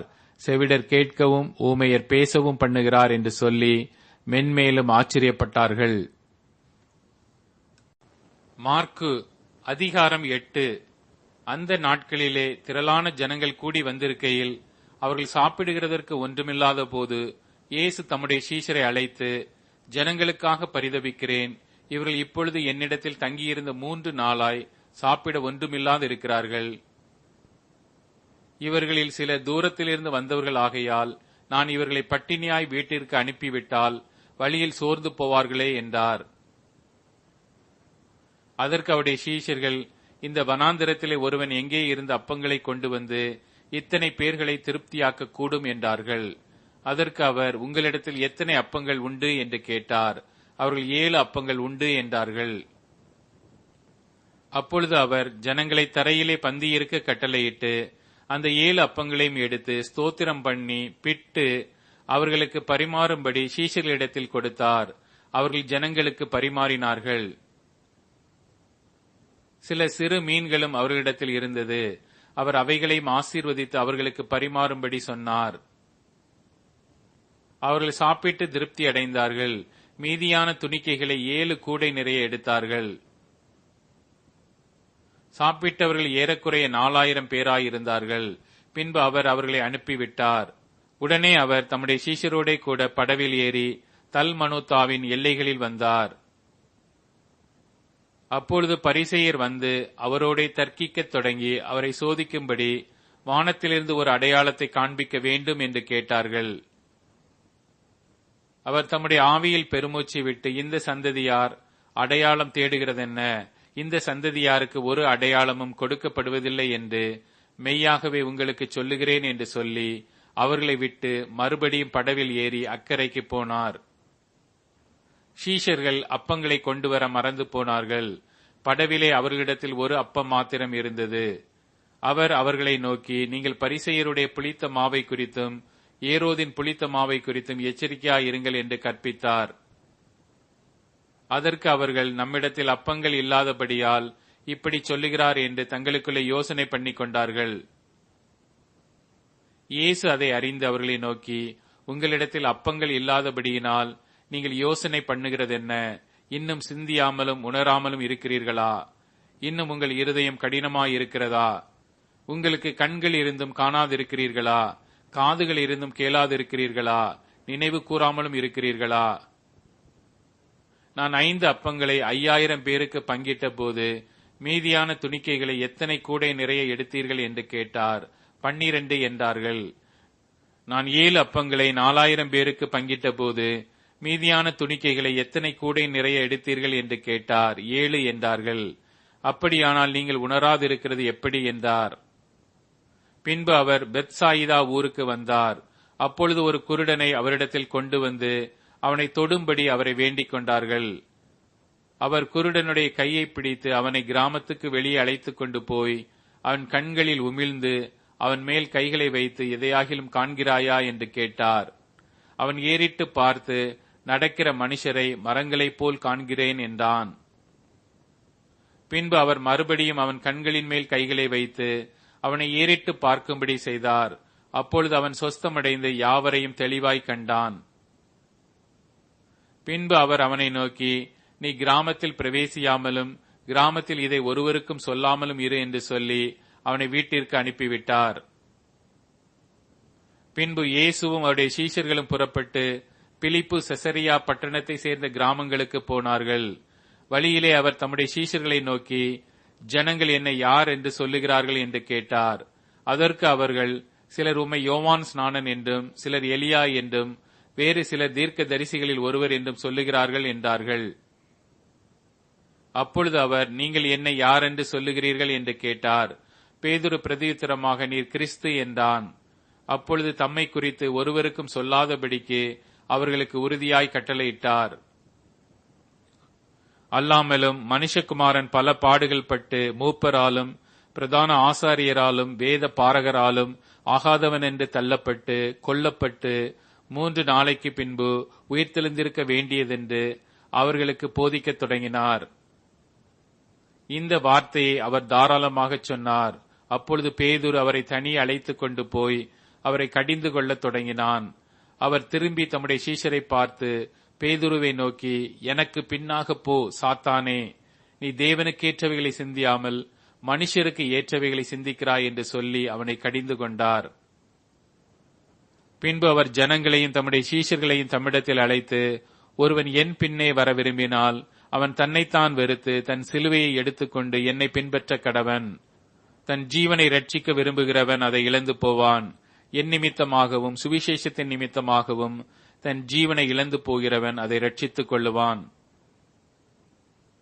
மனுஷன் உலகம் முழுவதையும் ஆதாயப்படுத்திக் கொண்டாலும் தன் ஜீவனை நஷ்டப்படுத்தினால் அவனுக்கு லாபம் என்ன? மனுஷன் தன் ஜீவனுக்கு ஈடாக எண்ணத்தை கொடுப்பான். ஆதலால் விபச்சாரமும் பாவமும் உள்ள இந்த சந்ததியில் என்னை குறித்தும் என் வார்த்தைகளை குறித்தும் எவன் வெட்கப்படுவானோ அவனை குறித்து மனுஷகுமாரனும் தமது பிதாவின் மகிமை பொருந்தினவராய் பரிசுத்த தூதர்களோடும் கூட வரும்போது வெட்கப்படுவார் என்றார். மார்க்கு அதிகாரம் 9. அன்றியும் அவர் அவர்களை நோக்கி, இங்கே நிற்கிறவர்களில் சிலர் தேவனுடைய ராஜ்யம் பலத்தோடே வருவதை காணும் முன் மரணத்தை ருசி பார்ப்பதில்லை என்று மெய்யாகவே உங்களுக்கு சொல்லுகிறேன் என்றார். 6 நாளைக்கு பின்பு இயேசு பேதுருவையும் யாக்கோபையும் யோவானையும் அழைத்து உயர்ந்த மலையின் மேல் அவர்களை தனியே கூட்டிக் கொண்டு போய் அவர்களுக்கு முன்பாக மறுரூபமானார். அவருடைய வஸ்திரம் உறைந்த மலையைப் போல் பூமியிலும் எந்த வண்ணானாலும் வெளுக்கக்கூடாத வெண்மையுமாய் பிரகாசித்தது. அப்பொழுது மோசேயும் எலியாவும் இயேசுவுடனே பேசுகிறவர்களாக அவர்களுக்கு காணப்பட்டார்கள். அப்பொழுது பேதுரு இயேசுவை நோக்கி, ரபி, நாம் இங்கே இருக்கிறது நல்லது. உமக்கு ஒரு கூடாரமும் மோசேக்கு ஒரு கூடாரமும் எலியாவுக்கு ஒரு கூடாரமுமாக 3 கூடாரங்களை போடுவோம் என்றான். அவர்கள் மிகவும் பயந்திருந்தபடியால் தான் பேசுகிறது இன்னதென்று அறியாமல் இப்படி சொன்னான். அப்பொழுது ஒரு மேகம் அவர்கள் மேல் நிழலிட்டது. இவர் என்னுடைய நேசகுமாரன், இவருக்கு செவி கொடுங்கள் என்று அந்த மேகத்திலிருந்து ஒரு சத்தம் உண்டாயிற்று. உடனே அவர்கள் சுற்றிலும் பார்த்தபோது இயேசு ஒருவரை தவிர வேறு ஒருவரையும் காணவில்லை. அவர்கள் மலையிலிருந்து இறங்குகிற போது அவர் அவர்களை நோக்கி, மனுஷகுமாரன் மரித்தோரிலிருந்து எழுந்திருக்கும் வரைக்கும் நீங்கள் கண்டவைகளை ஒருவருக்கும் சொல்ல வேண்டாம் என்று கட்டளையிட்டார். மரித்தோரிலிருந்து எழுந்திருப்பது என்னவென்று அவர்கள் ஒருவரிடத்தில் ஒருவர் விசாரித்து அந்த வார்த்தையை தங்களுக்குள்ளே அடக்கிக் கொண்டு, எலியா முந்தி வர வேண்டும் என்று வேத பாரகர் சொல்லுகிறார்களே, அது எப்படி என்று அவரிடத்தில் கேட்டார்கள். அவர் பிரதியுத்தரமாக, எலியா முந்தி வந்து எல்லாவற்றையும் சீர்படுத்துவது மெய்தான். அல்லாமலும் மனுஷகுமாரன் பல பாடுகள் பட்டு அவமதிக்கப்படுவார் என்று அவரை குறித்து எழுதியிருக்கிறதே, அது எப்படி என்றார். ஆனாலும் எலியா வந்தாயிற்று. அவனை குறித்து எழுதியிருக்கிற பிரகாரம் தங்களுக்கு இஷ்டமானபடி அவனுக்கு செய்தார்கள் என்று உங்களுக்கு சொல்லுகிறேன் என்றார். பின்பு அவர் சீஷரிடத்தில் வந்தபோது அவர்களை சுற்றி திரளான ஜனங்கள் நிற்கிறதையும் அவர்களோட வேத பாரகர் தர்க்கிக்கிறதையும் கண்டார். ஜனங்கள் எல்லாரும் அவரை கண்டவுடனே மிகவும் ஆச்சரியப்பட்டு ஓடி வந்து அவருக்கு வந்தனம் செய்தார்கள். அவர் வேத பாரகரை நோக்கி, நீங்கள் இவர்களோட எண்ணத்தை குறித்து தர்க்கம் பண்ணுகிறீர்கள் என்று கேட்டார். அப்பொழுது ஜனக்கூட்டத்தில் ஒருவன் அவரை நோக்கி, போதகரே, ஊமையான ஒரு ஆவி பிடித்த என் மகனை உம்மிடத்தில் கொண்டு வந்தேன். அது அவனை எங்கே பிடித்தாலும் அங்கே அவனை அலைக்கழிக்கிறது. அப்பொழுது அவன் நுரை தள்ளி பல்லை கடித்து சோர்ந்து போகிறான். அதை துரத்தி விடும்படி உம்முடைய சீஷரிடத்தில் கேட்டேன், அவர்களால் கூடாமற் போயிற்று என்றான். அவர் பிரதியுத்தரமாக, விசுவாசமில்லாத சந்ததியே, எதுவரைக்கும் நான் உங்களோடு இருப்பேன்? எதுவரைக்கும் உங்களிடத்தில் பொறுமையாயிருப்பேன்? அவனை என்னிடத்தில் கொண்டு வாருங்கள் என்றார். அவனை அவரிடத்தில் கொண்டு வந்தார்கள். அவரை கண்டவுடனே அந்த ஆவி அவனை அலைக்கழித்தது. அவன் தரையிலே விழுந்து நுரை தள்ளி புரண்டான். அவர் அவனுடைய தகப்பனை நோக்கி, இது இவனுக்கு உண்டாகி எவ்வளவு காலம் ஆயிற்று என்று கேட்டார். அதற்கு அவன், சிறு வயது முதற்கொண்டே உண்டாயிருக்கிறது. இவனை கொல்லும்படிக்கு அது அநேகந்தரம் தீயிலும் தண்ணீரிலும் தள்ளிற்று. நீர் ஏதாகிலும் செய்யக்கூடுமானால் எங்கள் மேல் மனதிறங்கி எங்களுக்கு உதவி செய்ய வேண்டும் என்றான். இயேசு அவனை நோக்கி, நீ விசுவாசிக்க கூடுமானால் ஆகும், விசுவாசிக்கிறவனுக்கு எல்லாம் கூடும் என்றார்.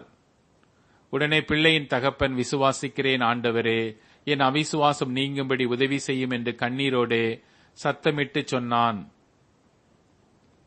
அப்பொழுது ஜனங்கள் கூட்டமாய் ஓடி வருகிறதை இயேசு கண்டு அந்த அசுத்த ஆவியை நோக்கி, ஊமையும் செவிடுமான ஆவியே, இவனை விட்டு புறப்பட்டு போ, இனி இவனுக்குள் போகாதே என்று நான் உனக்கு கட்டளையிடுகிறேன் என்று அதை அதட்டினார். அப்பொழுது அது சத்தமிட்டு அவனை மிகவும் அலைக்கழித்து புறப்பட்டு போயிற்று. அவன் செத்துப்போனான் என்று அநேகர் சொல்லத்தக்கதாக செத்தவன் போல கிடந்தான். இயேசு அவன் கையை பிடித்து அவனை தூக்கினார். உடனே அவன் எழுந்திருந்தான்.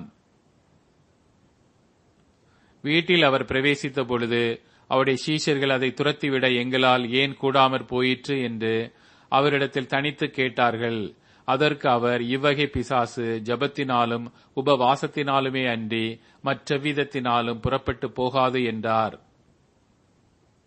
பின்பு அவ்விடம் விட்டு புறப்பட்டு கலிலேயாவை கடந்து போனார்கள். அதை ஒருவரும் அறியாதிருக்க வேண்டுமென்று விரும்பினார். ஏனெனில் மனுஷகுமாரன் மனுஷர் கையில் ஒப்புக்கொடுக்கப்படுவார் என்றும் அவர்கள் அவரை கொன்று போடுவார்கள் என்றும் கொல்லப்பட்டு 3ஆம் நாளிலே உயிர்த்தெழுந்திருப்பார் என்றும் அவர் தம்முடைய சீஷர்களுக்கு போதகம் பண்ணி சொல்லி இருந்தார். அவர்களோ அந்த வார்த்தையை அறிந்து கொள்ளவில்லை. அதை குறித்து அவரிடத்தில் கேட்கவும் பயந்தார்கள். அவர் கப்பர்நகூமுக்கு வந்து வீட்டிலே இருக்கும்போது அவர்களை நோக்கி, நீங்கள் வழியிலே எதை குறித்து உங்களுக்குள்ளே தர்க்கம் பண்ணினீர்கள் என்று கேட்டார். அதற்கு அவர்கள் பேசாமல் இருந்தார்கள்.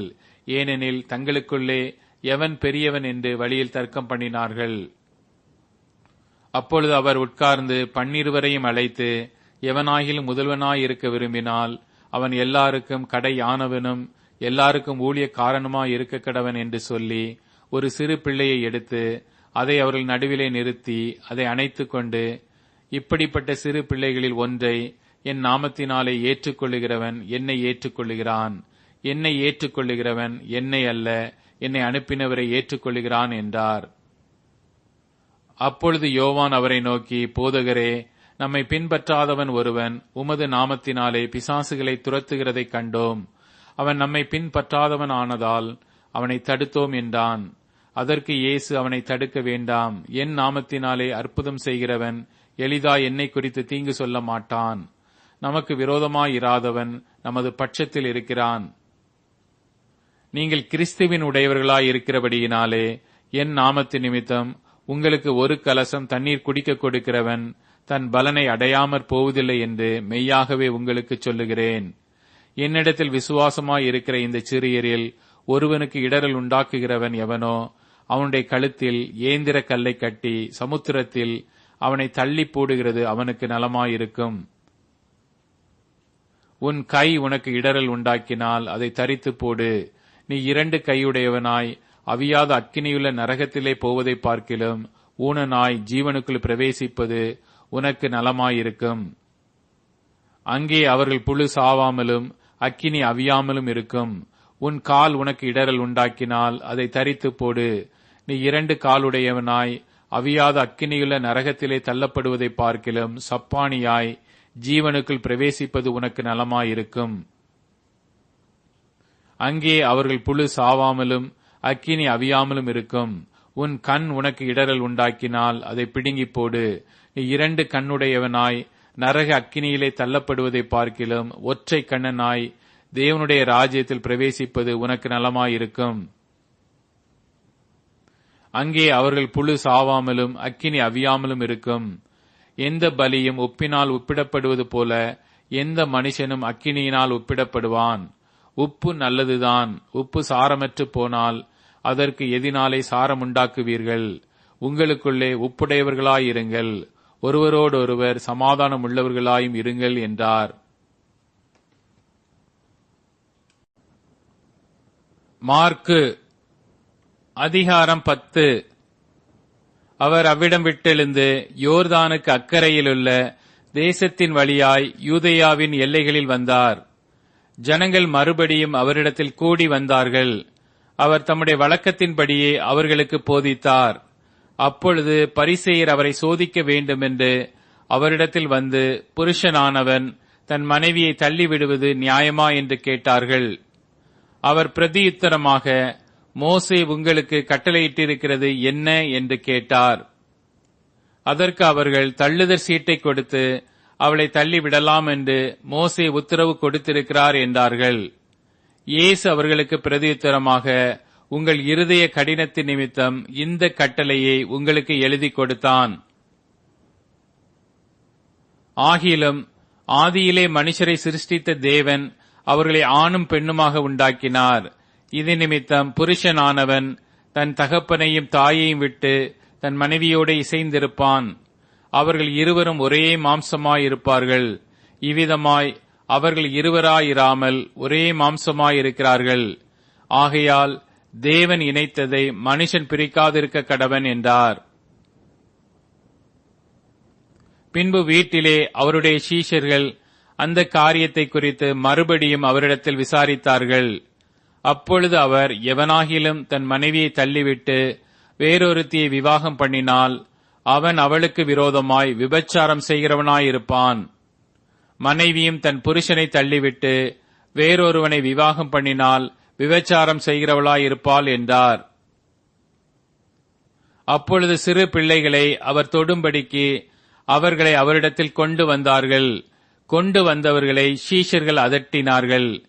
இயேசு அதைக் கண்டு விசனமடைந்து, சிறு பிள்ளைகள் என்னிடத்தில் வருகிறதற்கு இடம் கொடுங்கள், அவர்களை தடை பண்ணாதிருங்கள், தேவனுடைய ராஜ்யம் அப்படிப்பட்டவர்களுடையது. எவனாகிலும் சிறு பிள்ளையைப் போல் தேவனுடைய ராஜ்யத்தை ஏற்றுக்கொள்ளாவிட்டால் அவன் அதில் பிரவேசிப்பது இல்லை என்று மெய்யாகவே உங்களுக்கு சொல்லுகிறேன் என்று சொல்லி அவர்களை அணைத்துக் கொண்டு அவர்கள் மேல் கைகளை வைத்து அவர்களை ஆசீர்வதித்தார்.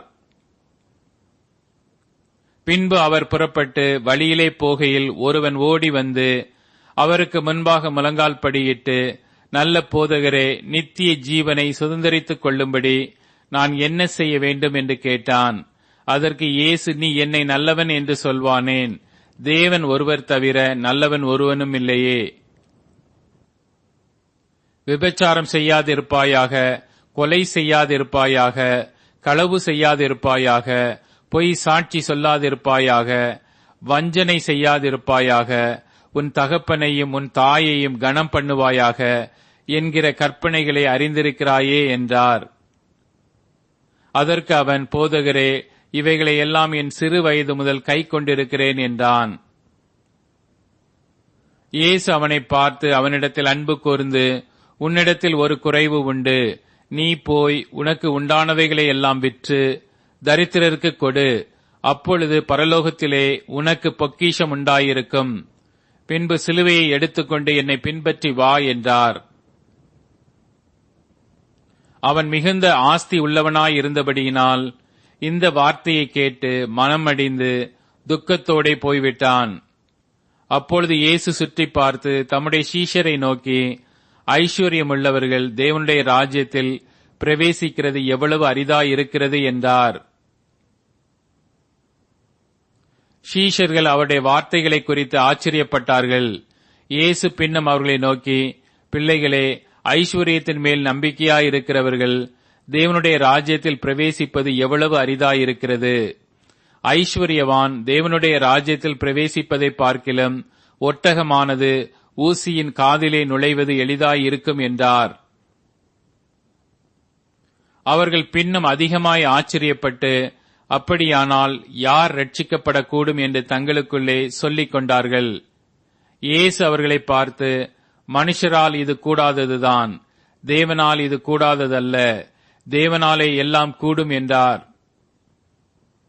அப்பொழுது பேதுரு அவரை நோக்கி, இதோ நாங்கள் எல்லாவற்றையும் விட்டு உம்மை பின்பற்றினோமே என்று சொல்லத் தொடங்கினான். அதற்கு இயேசு பிரதியுத்தரமாக, என் நிமித்தமாகவும் சுவிசேஷத்தின் நிமித்தமாகவும் வீட்டையாவது சகோதரரையாவது சகோதரிகளையாவது தகப்பனையாவது தாயையாவது மனைவியையாவது பிள்ளைகளையாவது நிலங்களையாவது விட்டவன் எவனும் இப்பொழுது இம்மையிலே துன்பங்களோட கூட நூறத்தனையாக வீடுகளையும் சகோதரரையும் சகோதரிகளையும் தாய்களையும் பிள்ளைகளையும் நிலங்களையும் மறுமையிலே நித்திய ஜீவனையும் அடைவான் என்று மெய்யாகவே உங்களுக்கு சொல்லுகிறேன். ஆகிலும் முந்தினோர் அநேகர் பிந்தினோராயும் பிந்தினோர் அநேகர் முந்தினோராயும் இருப்பார்கள் என்றார். பின்பு அவர்கள் எருசலேமுக்கு பிரயாணமாய் போகையில் இயேசு அவர்களுக்கு முன்னே நடந்து போனார். அவர்கள் திகைத்து அவருக்கு பின்னே பயத்தோடே போனார்கள். அப்பொழுது அவர் 12 அழைத்து தமக்கு சம்பவிக்கப் போகிறவைகளை அவர்களுக்கு மறுபடியும் சொல்லத் தொடங்கினார். இதோ எருசலேமுக்கு போகிறோம். அங்கே மனுஷகுமாரன் பிரதான ஆசாரியரிடத்திலும் வேத பாரகரிடத்திலும் ஒப்புக் கொடுக்கப்படுவார். அவர்கள் அவரை மரண ஆக்கினைக்குள்ளாக தீர்த்து புற தேசத்தாரிடத்தில் ஒப்புக் கொடுப்பார்கள். அவர்கள் அவரை பரியாசம் பண்ணி அவரை வாரினால் அடித்து அவர் மேல் துப்பி அவரை கொலை செய்வார்கள். ஆகிலும் 3ஆம் நாளிலே அவர் உயிரோடே எழுந்திருப்பார் என்றார். அப்பொழுது செபேதேயுவின் குமாரராகிய யாக்கோபும் யோவானும் அவரிடத்தில் வந்து, போதகரே, நாங்கள் கேட்டுக் கொள்ளப் போகிறதை நீர் எங்களுக்கு செய்ய வேண்டும் என்று விரும்புகிறோம் என்றார்கள். அவர் அவர்களை நோக்கி, நான் உங்களுக்கு என்ன செய்ய வேண்டும் என்று விரும்புகிறீர்கள் என்று கேட்டார். அதற்கு அவர்கள், உமது மகிமையிலே எங்களில் ஒருவன் உமது வலது பாரிசத்திலும் ஒருவன் உமது இடது பாரிசத்திலும் உட்கார்ந்திருக்கும்படி அருள் செய்ய வேண்டும் என்றார்கள். இயேசு அவர்களை நோக்கி, நீங்கள் கேட்டுக் கொள்ளுகிறது இன்னது என்று உங்களுக்கே தெரியவில்லை. நான் குடிக்கும் பாத்திரத்தில் நீங்கள் குடிக்கவும், நான் பெறும் ஸ்நானத்தை நீங்கள் பெறவும் உங்களால் கூடுமா என்றார். அதற்கு அவர்கள் கூடும் என்றார்கள். இயேசு அவர்களை நோக்கி, நான் குடிக்கும் பாத்திரத்தில் நீங்கள் குடிப்பீர்கள், நான் பெறும் ஸ்நானத்தையும் நீங்கள் பெறுவீர்கள். ஆனாலும் என் வலது பாரிசத்திலும் என் இடது பாரிசத்திலும் உட்கார்ந்திருக்கும்படி எவர்களுக்கு ஆயத்தம் பண்ணப்பட்டிருக்கிறதோ அவர்களுக்கே அல்லாமல் மற்றொருவருக்கும் அதை அருளுவது என் காரியமல்ல என்றார். மற்ற 10 பேரும் அதை கேட்டு யாக்கோபின் மேலும் யோவானின் மேலும் எரிச்சலானார்கள். அப்பொழுது இயேசு அவர்களை கிட்ட வரச் செய்து, புற ஜாதியாருக்கு அதிகாரிகளாக எண்ணப்பட்டவர்கள் அவர்களை இருமாப்பாய் ஆளுகிறார்கள் என்றும், அவர்களில் பெரியவர்கள் அவர்கள் மேல் கடினமாய் அதிகாரம் செலுத்துகிறார்கள் என்றும் நீங்கள் அறிந்திருக்கிறீர்கள். உங்களுக்குள்ளே அப்படி இருக்கலாகாது. உங்களில் எவனாகிலும் பெரியவனாய் இருக்க விரும்பினால் அவன் உங்களுக்கு பணிவிடைக்காரனாய் இருக்க கடவன். உங்களில் எவனாகிலும் முதன்மையானவனாய் இருக்க விரும்பினால் அவன் எல்லாருக்கும் ஊழியக்காரனாய் இருக்க கடவன். அப்படியே மனுஷகுமாரனும் ஊழியம் கொள்ளும்படி வராமல் ஊழியம் செய்யவும் அநேகரை மீட்கும் பொருளாக தம்முடைய ஜீவனை கொடுக்கவும் வந்தார் என்றார். பின்பு அவர்கள் எரிகோவுக்கு வந்தார்கள். அவரும் அவருடைய சீஷர்களும் திரளான ஜனங்களும் எரிகோவை விட்டு புறப்படுகிற போது, திமேயுவின் மகனாகிய பர்திமேயு என்கிற ஒரு குருடன் வழியருகே உட்கார்ந்து பிச்சை கேட்டுக் கொண்டிருந்தான். அவன் நசரேயனாகிய இயேசு வருகிறார் என்று கேள்விப்பட்டு, இயேசுவே, தாவீதின் குமாரனே, எனக்கு இரங்கும் என்று கூப்பிடத் தொடங்கினான். அவன் பேசாதிருக்கும்படி அநேகர் அவனை அதட்டினார்கள். அவனோ, தாவீதின் குமாரனே, எனக்கு இரங்கும் என்று முன்னிலும் அதிகமாய் கூப்பிட்டான். இயேசு நின்று அவனை அழைத்து வரச் சொன்னார். அவர்கள் அந்த குருடனை அழைத்து, திடன் கொள், எழுந்திரு, உன்னை அழைக்கிறார் என்றார்கள். உடனே அவன் தன் மேல் வஸ்திரத்தை எறிந்துவிட்டு எழுந்து இயேசுவினிடத்தில் வந்தான். இயேசு அவனை நோக்கி, நான் உனக்கு என்ன செய்ய வேண்டும் என்றிருக்கிறாய் என்றார். அதற்கு அந்த குருடன், ஆண்டவரே, நான் பார்வையடைய வேண்டும் என்றான். இயேசு அவனை நோக்கி, நீ போகலாம், உன் விசுவாசம் உன்னை ரட்சித்தது என்றார். உடனே அவன் பார்வையடைந்து வழியிலே இயேசுவுக்கு பின் சென்றான். மார்க்கு அதிகாரம் 11. அவர்கள் எருசலேமுக்கு சமீபமாய் சேர்ந்து ஒலிவ மலைக்கு அருகான பெத்பகே, பெத்தானியா என்னும் ஊர்களுக்கு வந்தபோது அவர் தம்முடைய சீஷர்களில் 2 பேரை நோக்கி, உங்களுக்கு எதிரே இருக்கிற கிராமத்துக்கு போங்கள். அதில் பிரவேசித்தவுடனே மனுஷர் ஒருவரும் ஒரு காலும் ஏறியிராத ஒரு கழுதைக்குட்டி கட்டி இருக்க காண்பீர்கள். அதை அவிழ்த்துக் கொண்டு வாருங்கள். ஏன் இப்படி செய்கிறீர்கள் என்று ஒருவன் உங்களிடத்தில் கேட்டால், இது ஆண்டவருக்கு வேண்டுமென்று சொல்லுங்கள். உடனே அதை இவ்விடத்திற்கு அனுப்பிவிடுவான் என்று சொல்லி அவர்களை அனுப்பினார். அவர்கள் போய் வெளியே இருவழி சந்தியில் ஒரு வாசல் அருகே கட்டியிருந்த அந்த குட்டியை கண்டு அதை அவிழ்த்தார்கள். அப்பொழுது அங்கே நின்றவர்களில் சிலர், நீங்கள் குட்டியை அவிழ்க்கிறது என்னவென்றார்கள். இயேசு கற்பித்தபடியே அவர்களுக்கு உத்தரவு சொன்னார்கள். அப்பொழுது அவர்களை போக விட்டார்கள். அவர்கள் அந்த குட்டியை இயேசுவினிடத்தில் கொண்டு வந்து அதன் மேல் தங்கள் வஸ்திரங்களை போட்டார்கள். அவர் அதன் மேல் ஏறி போனார். அநேகர் தங்கள் வஸ்திரங்களை வழியிலே விரித்தார்கள். வேறு சிலர் மரக்கிளைகளை தரித்து வழியிலே பரப்பினார்கள்.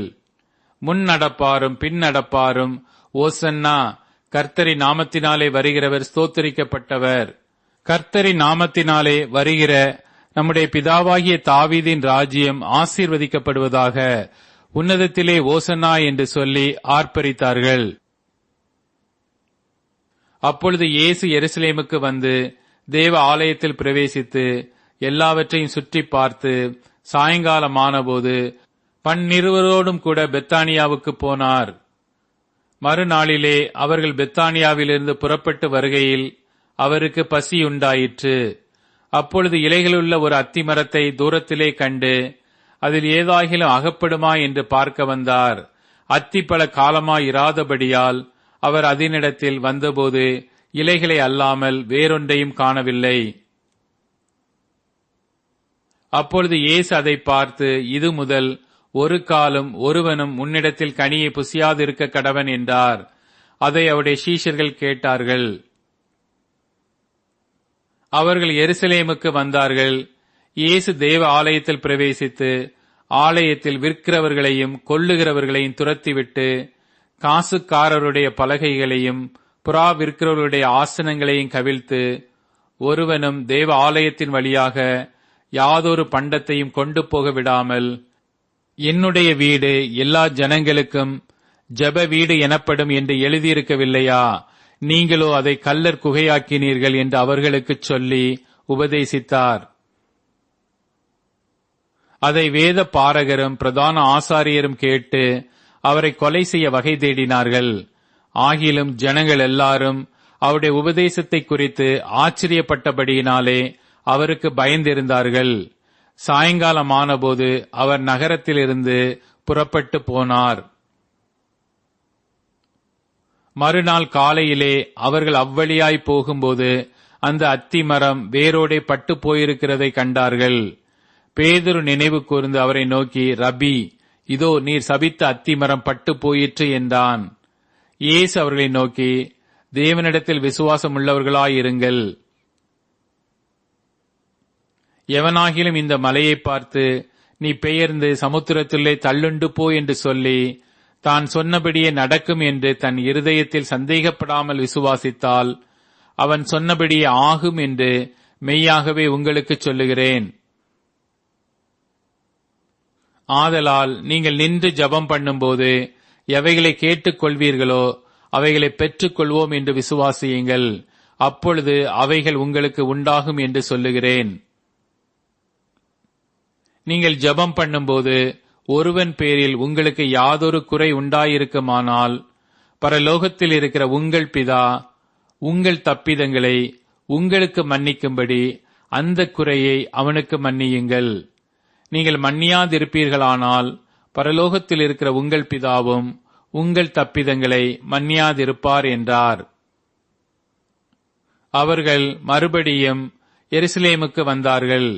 அவர் தேவ ஆலயத்திலே உலாவிக் கொண்டிருக்கையில் பிரதான ஆசாரியரும் வேத பாரகரும் மூப்பரும் அவரிடத்தில் வந்து, நீர் எந்த அதிகாரத்தினால் இவைகளை செய்கிறீர்? இவைகளை செய்கிறதற்கு அதிகாரத்தை உமக்கு கொடுத்தவர் யார் என்று கேட்டார்கள். இயேசு பிரதியுத்தரமாக, நானும் உங்களிடத்தில் ஒரு காரியத்தை கேட்கிறேன். நீங்கள் எனக்கு உத்தரவு சொல்லுங்கள். அப்பொழுது நானும் இன்ன அதிகாரத்தினாலே இவைகளை செய்கிறேன் என்று உங்களுக்கு சொல்லுவேன். யோவான் கொடுத்த ஸ்நானம் தேவனால் உண்டாயிற்றோ மனுஷரால் உண்டாயிற்றோ? எனக்கு உத்தரவு சொல்லுங்கள் என்றார். அதற்கு அவர்கள், தேவனால் உண்டாயிற்றென்று சொல்வோமானால் பின்ன ஏன் அவனை விசுவாசிக்கவில்லை என்று கேட்பார். மனுஷரால் உண்டாயிற்றென்று சொல்வோமானால் ஜனங்களுக்கு பயப்பட வேண்டியதாயிருக்கும். எல்லாரும் யோவானை மெய்யாக தீர்க்கதரிசி என்று எண்ணுகிறார்களே என்று தங்களுக்குள்ளே ஆலோசனை பண்ணி இயேசுவுக்கு பிரதியுத்தரமாக, எங்களுக்கு தெரியாது என்றார்கள். அப்பொழுது இயேசு, நானும் இன்ன அதிகாரத்தினாலே இவைகளை செய்கிறேன் என்று உங்களுக்கு சொல்லேன் என்றார். மார்க்கு அதிகாரம் 12. பின்பு அவர் ஊமைகளாய் அவர்களுக்கு சொல்லத் தொடங்கினதாவது, ஒரு மனுஷன் ஒரு திராட்சத் தோட்டத்தை உண்டாக்கி அதை சுற்றிலும் வேலியடைத்து ரசத் தொட்டியை உண்டு பண்ணி கோபுரத்தையும் கட்டி தோட்டக்காரருக்கு அதை குத்தகையாக விட்டு புற தேசத்துக்கு போயிருந்தான். தோட்டக்காரரிடத்தில் திராட்சத் தோட்டத்து கனிகளில் தன் பாகத்தை வாங்கிக் கொண்டு வரும்படி பருவ காலத்திலே அவர்களிடத்தில் ஒரு ஊழியக்காரனை அனுப்பினான். அவர்கள் அவனை பிடித்து அடித்து வெறுமையாய் அனுப்பிவிட்டார்கள்.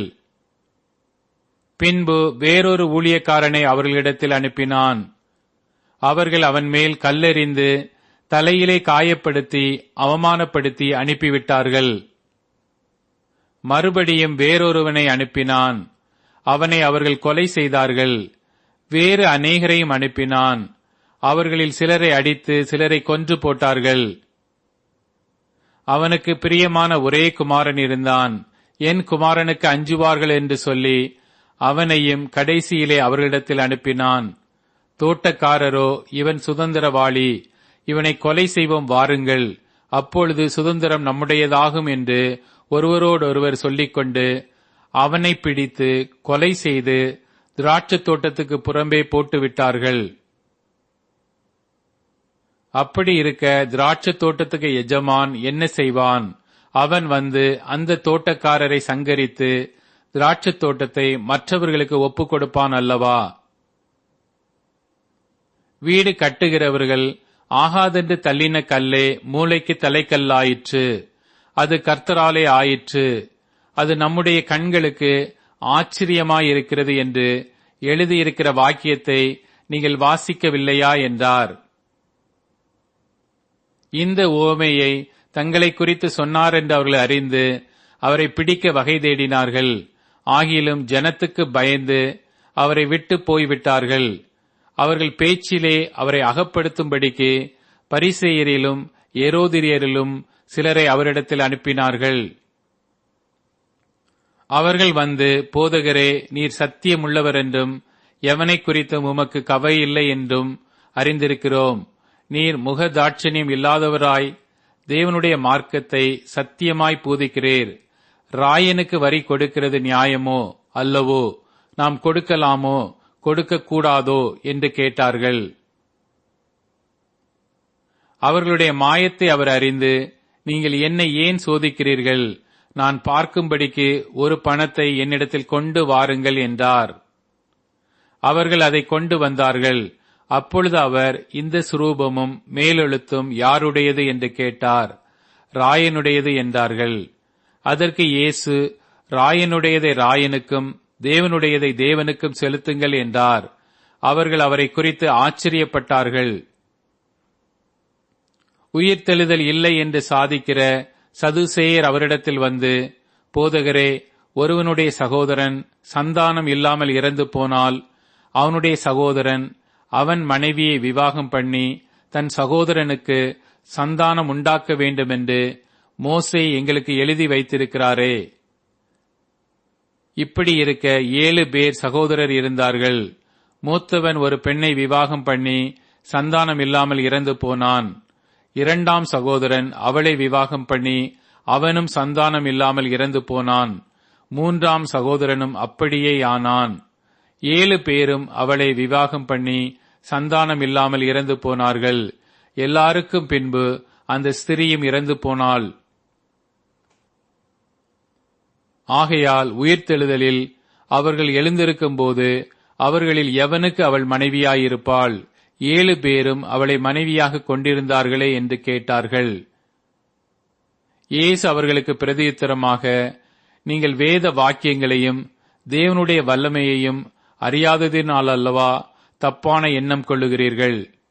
மரித்தோர் உயிரோடு எழுந்திருக்கும் போது கொள்வனையும் கொடுப்பனையும் இல்லை.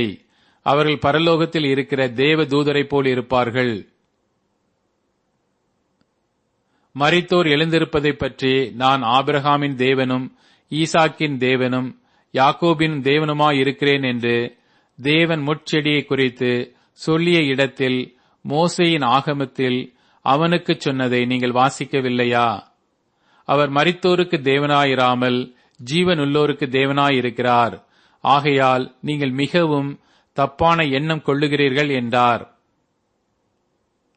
வேத பாரகரில் ஒருவன் அவர்கள் தர்க்கம் பண்ணுகிறதை கேட்டு அவர்களுக்கு நன்றாய் உத்தரவு சொன்னார் என்று அறிந்து அவரிடத்தில் வந்து, கற்பனைகளிலெல்லாம் பிரதான கற்பனை எதுவென்று கேட்டான்.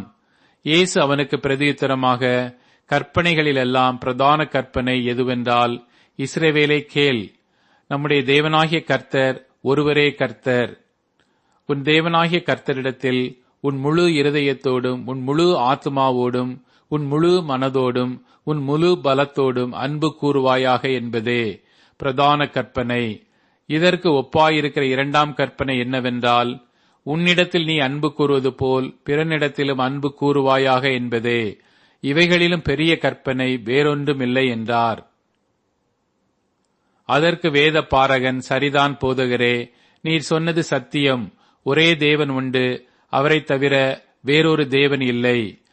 முழு இருதயத்தோடும் முழு மனதோடும் முழு ஆத்மாவோடும் முழு பலத்தோடும் அவரிடத்தில் அன்பு கூறுகிறதும், தன்னிடத்தில் அன்பு கூறுகிறது போல் பிறனிடத்தில் அன்பு கூறுகிறதுமே சர்வாங்க தகனம் முதலிய பலிகளை பார்க்கிலும் முக்கியமாயிருக்கிறது என்றான். அவன் விவேகமாய் உத்தரவு சொன்னதை இயேசு கண்டு, நீ தேவனுடைய ராஜ்யத்துக்கு தூரமானவன் அல்ல என்றார். அதன் பின்பு ஒருவனும் அவரிடத்தில் யாதொரு கேள்வியும் கேட்க துணியவில்லை. இயேசு தேவ ஆலயத்தில் உபதேசம் பண்ணுகையில், அவர் கிறிஸ்து தாவீதின் குமாரன் என்று வேத பாரகர் எப்படி சொல்லுகிறார்கள்?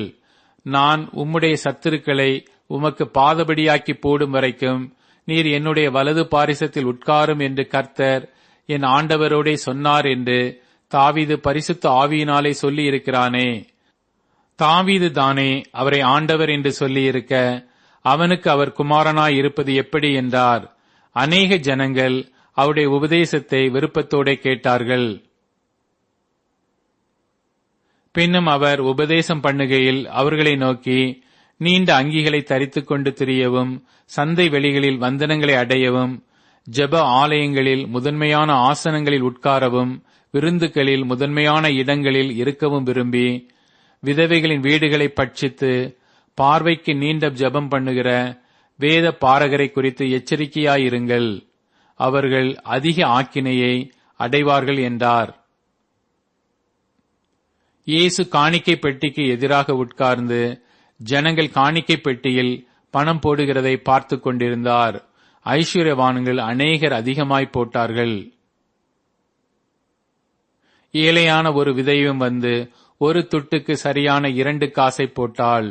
அப்பொழுது அவர் தம்முடைய சீஷரை அழைத்து, காணிக்கை பெட்டியில் பணம் போட்ட மற்றெல்லாரை பார்க்கிலும் இந்த ஏழை விதவை அதிகமாய் போட்டாள் என்று மெய்யாகவே உங்களுக்கு சொல்லுகிறேன். அவர்கள் எல்லாரும் தங்கள் பரிபூரணத்திலிருந்து எடுத்து போட்டார்கள். இவளோ தன் வறுமையிலிருந்து தன் ஜீவனத்துக்கு உண்டாயிருந்ததெல்லாம் போட்டுவிட்டாள் என்றார்.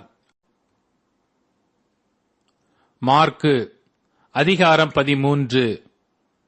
அவர் தேவ ஆலயத்தை விட்டு புறப்படும்போது அவருடைய சீஷர்களில் ஒருவன் அவரை நோக்கி, போதகரே, இதோ இந்த கல்லுகள் எப்படிப்பட்டது, இந்த கட்டடங்கள் எப்படிப்பட்டது பாரும் என்றான்.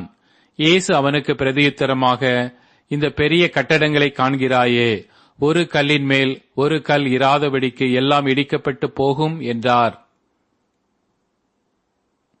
பின்பு அவர் தேவ ஆலயத்துக்கு எதிராக ஒலிவ மலையின் மேல் உட்கார்ந்திருக்கையில் பேதுருவும் யாக்கோபும் யோவானும் அந்திரேயாவும் அவரிடத்தில் தனித்து வந்து, இவைகள் எப்பொழுது சம்பவிக்கும்?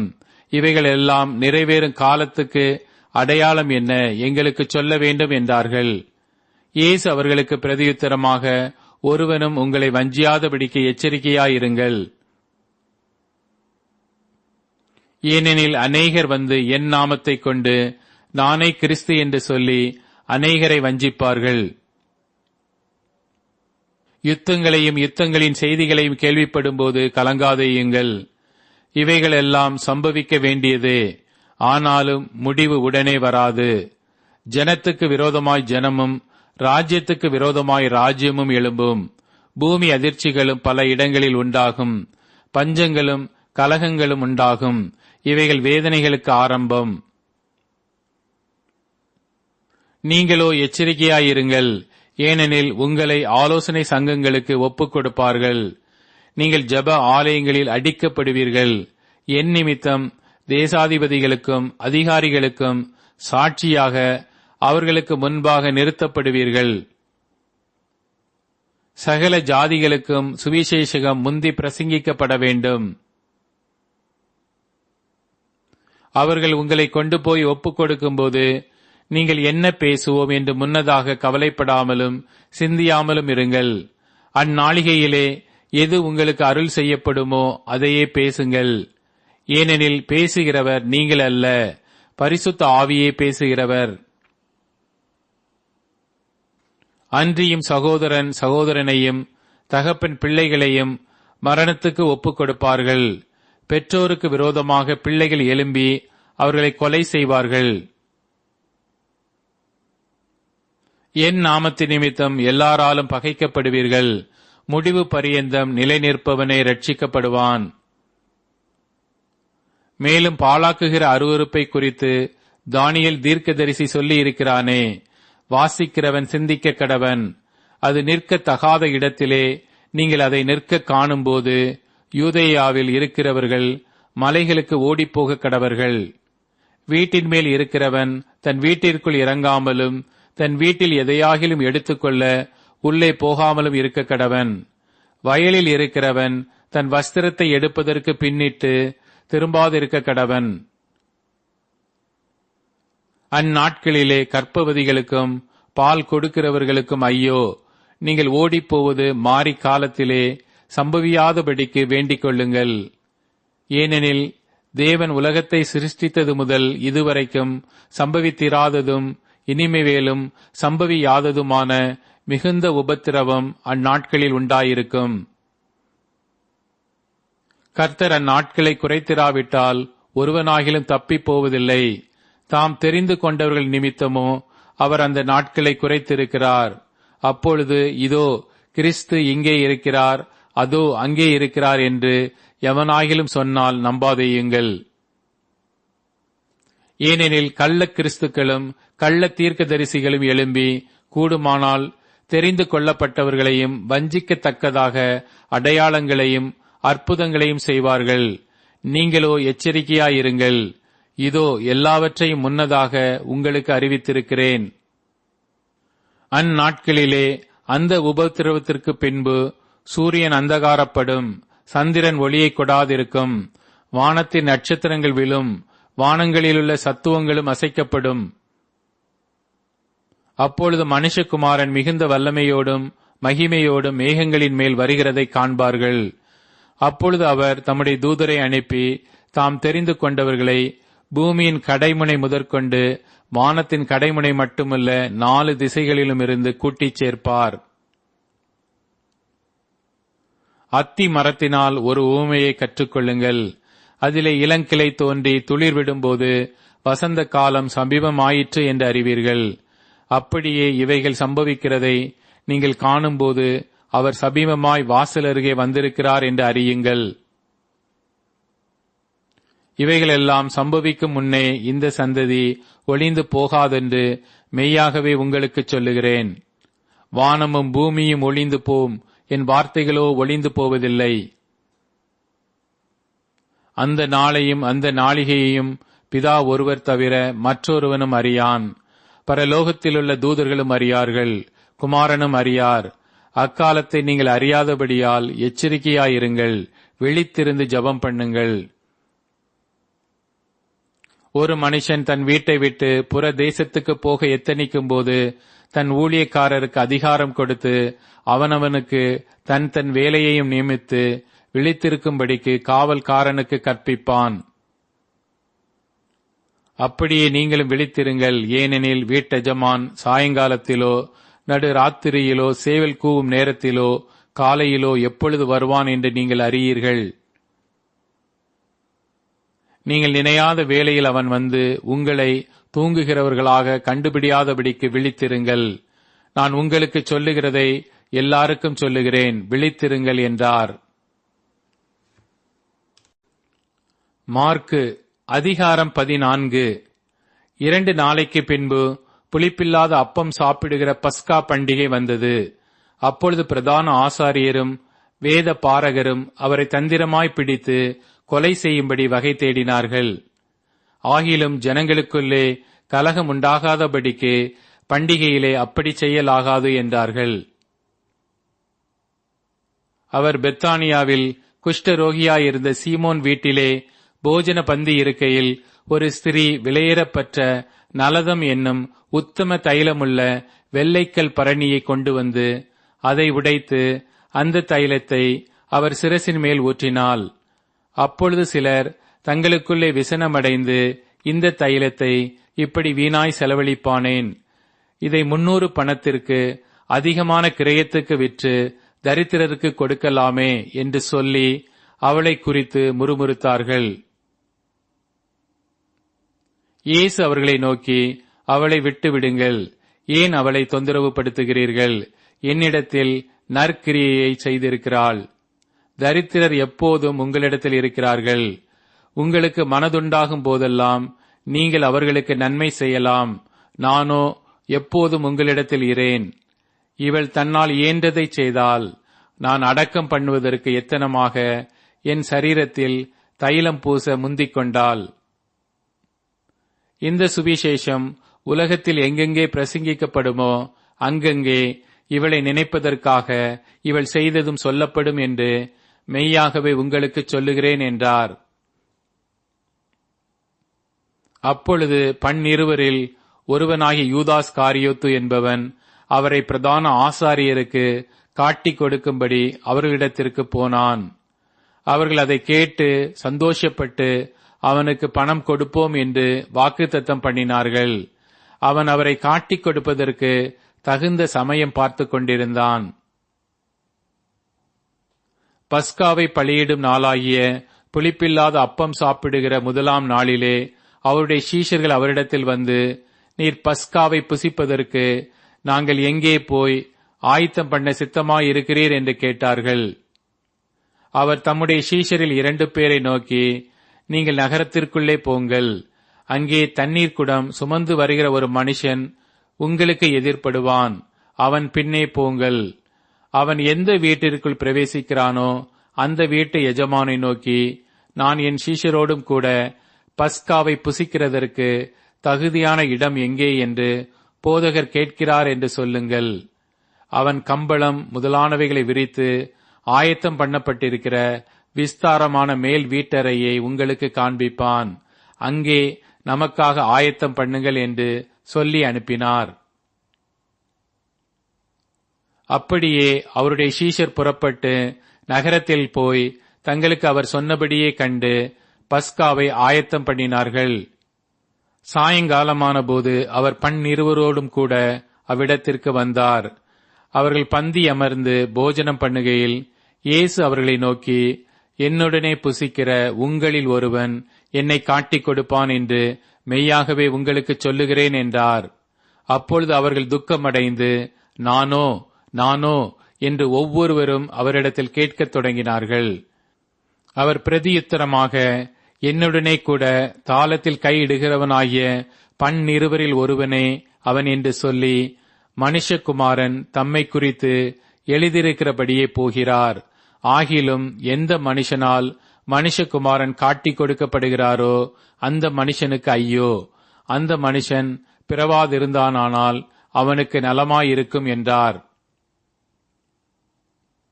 அவர்கள் போஜனம் பண்ணுகையில் இயேசு அப்பத்தை எடுத்து ஆசீர்வதித்து அதை பிட்டு அவர்களுக்கு கொடுத்து, நீங்கள் வாங்கி புசியுங்கள், இது என்னுடைய சரீரமாயிருக்கிறது என்றார்.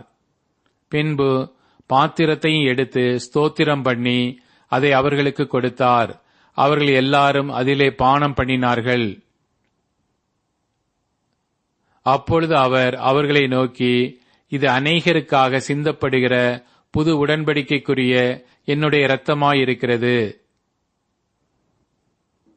நான் தேவனுடைய ராஜ்யத்தில் நவமான ரசத்தை பானம் பண்ணும் நாள் வரைக்கும் திராட்சைப்பழ ரசத்தை இனி நான் பானம் பண்ணுவதில்லை என்று மெய்யாகவே உங்களுக்கு சொல்லுகிறேன் என்றார். அவர்கள் ஸ்தோத்திர பாட்டை பாடின பின்பு ஒலிவ மலைக்கு புறப்பட்டு போனார்கள். அப்பொழுது இயேசு அவர்களை நோக்கி, மேய்ப்பனை வெட்டுவேன், ஆடுகள் சிதறடிக்கப்படும் என்று எழுதியிருக்கிறபடி இந்த ராத்திரியிலே நீங்கள் எல்லாரும் என் நிமித்தம் இடறல் அடைவீர்கள். ஆகிலும் நான் உயிர்த்தெழுந்த பின்பு உங்களுக்கு முன்னே கலிலேயாவுக்கு போவேன் என்றார்.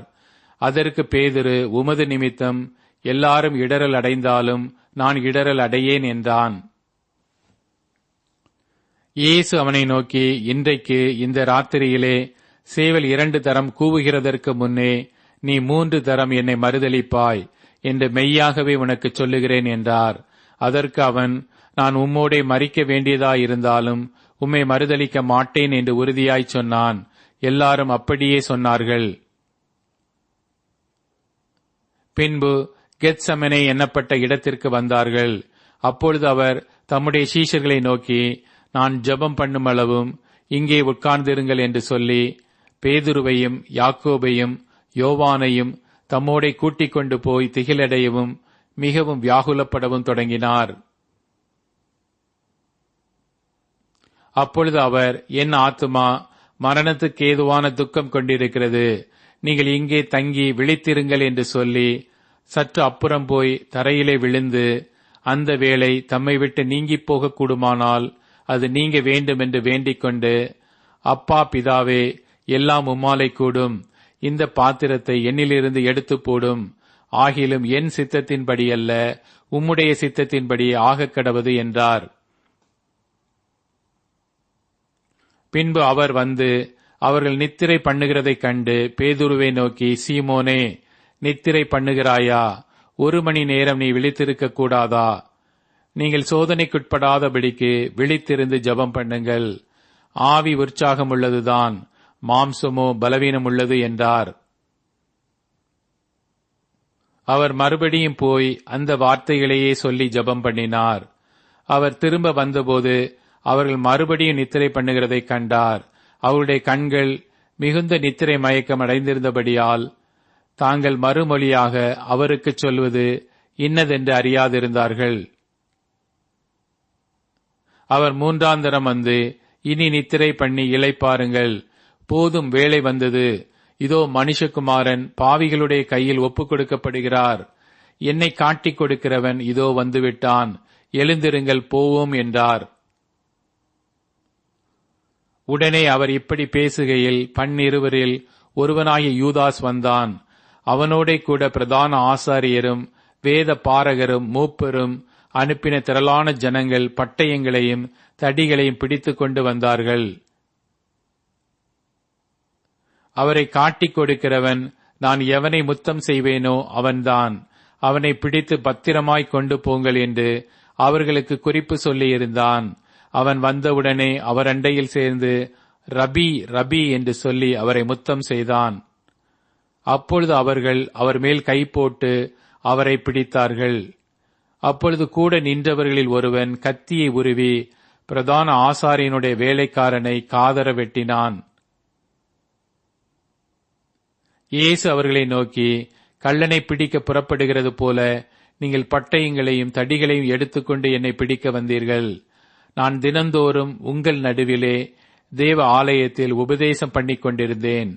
அப்பொழுது நீங்கள் என்னை பிடிக்கவில்லையே, ஆனாலும் வேத வாக்கியங்கள் நிறைவேற வேண்டியதாயிருக்கிறது என்றார்.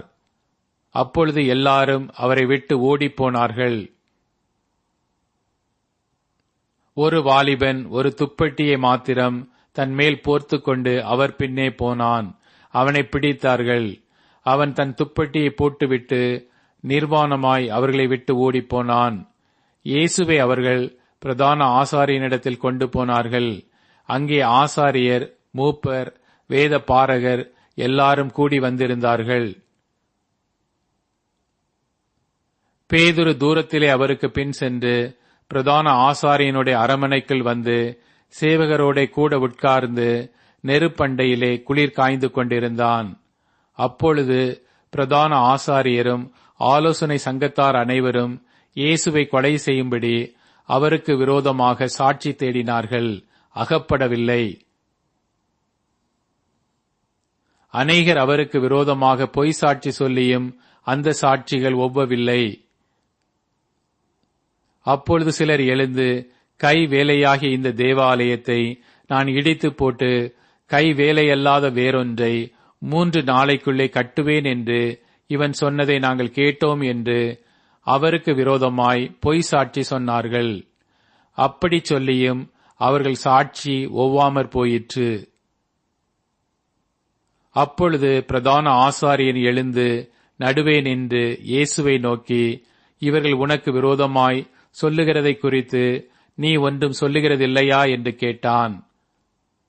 அவரோ ஒரு உத்தரவும் சொல்லாமல் பேசாதிருந்தார். மறுபடியும் பிரதான ஆசாரியன் அவரை நோக்கி, நீ ஸ்தோத்தரிக்கப்பட்ட தேவனுடைய குமாரனாகிய கிறிஸ்துதானா என்று கேட்டான். அதற்கு இயேசு, நான் அவர்தான். மனுஷகுமாரன் சர்வ வல்லவரின் வலது பாரிசத்தில் வீற்றிருப்பதையும் வானத்தின் மேகங்கள் மேல் வருவதையும் நீங்கள் காண்பீர்கள் என்றார். பிரதான ஆசாரியன் இதை கேட்டவுடனே தன் வஸ்திரங்களை கிழித்துக் கொண்டு, இனி சாட்சிகள் நமக்கு வேண்டியதென்ன? தேவ தூஷணத்தை கேட்டீர்களே, உங்களுக்கு என்னமாய் தோன்றுகிறது என்றான். அதற்கு அவர்கள் எல்லாரும், இவன் மரணத்திற்கு பாத்திரனாய் இருக்கிறான் என்று தீர்மானம் பண்ணினார்கள். அப்பொழுது சிலர் அவர் மேல் துப்பவும் அவருடைய முகத்தை மூடவும் அவரை குட்டவும், ஞான திருஷ்டியினாலே பார்த்து சொல் என்று சொல்லவும் தொடங்கினார்கள். வேலைக்காரரும் அவரை கன்னத்திலே அறைந்தார்கள். அத்தருணத்திலே பேதுரு கீழே அரண்மனை முற்றத்தில் இருக்கையில் பிரதான ஆசாரியனுடைய வேலைக்காரிகளில் ஒருத்தி வந்து குளிர் காய்ந்து கொண்டிருக்கிற பேதுருவை கண்டு அவனை உற்று பார்த்து, நீயும் நசரேயனாகிய இயேசுவோடே இருந்தாய் என்றாள். அதற்கு அவன், நான் அறியேன், நீ சொல்லுகிறது எனக்கு தெரியாது என்று மறுதலித்து வெளியே வாசல் மண்டபத்துக்கு போனான். அப்பொழுது சேவல் கூவிற்று. வேலைக்காரி அவனை மறுபடியும் கண்டு, இவன் அவர்களில் ஒருவன் என்று அருகே நின்றவர்களுக்கு சொன்னாள். அவன் மறுபடியும் மறுதலித்தான். சற்று நேரத்திற்கு பின்பு மறுபடியும் அருகே நின்றவர்கள் பேதுருவை பார்த்து, மெய்யாகவே நீ அவர்களில் ஒருவன், நீ கலிலேயன், உன் பேச்சு அதற்கு ஒத்திருக்கிறது என்றார்கள். அதற்கு அவன், நீங்கள் சொல்லுகிற மனுஷனை அறியேன் என்று சொல்லி சபிக்கவும் சத்தியம் பண்ணவும் தொடங்கினான். உடனே சேவல் 2ஆம் தரம் கூவிற்று.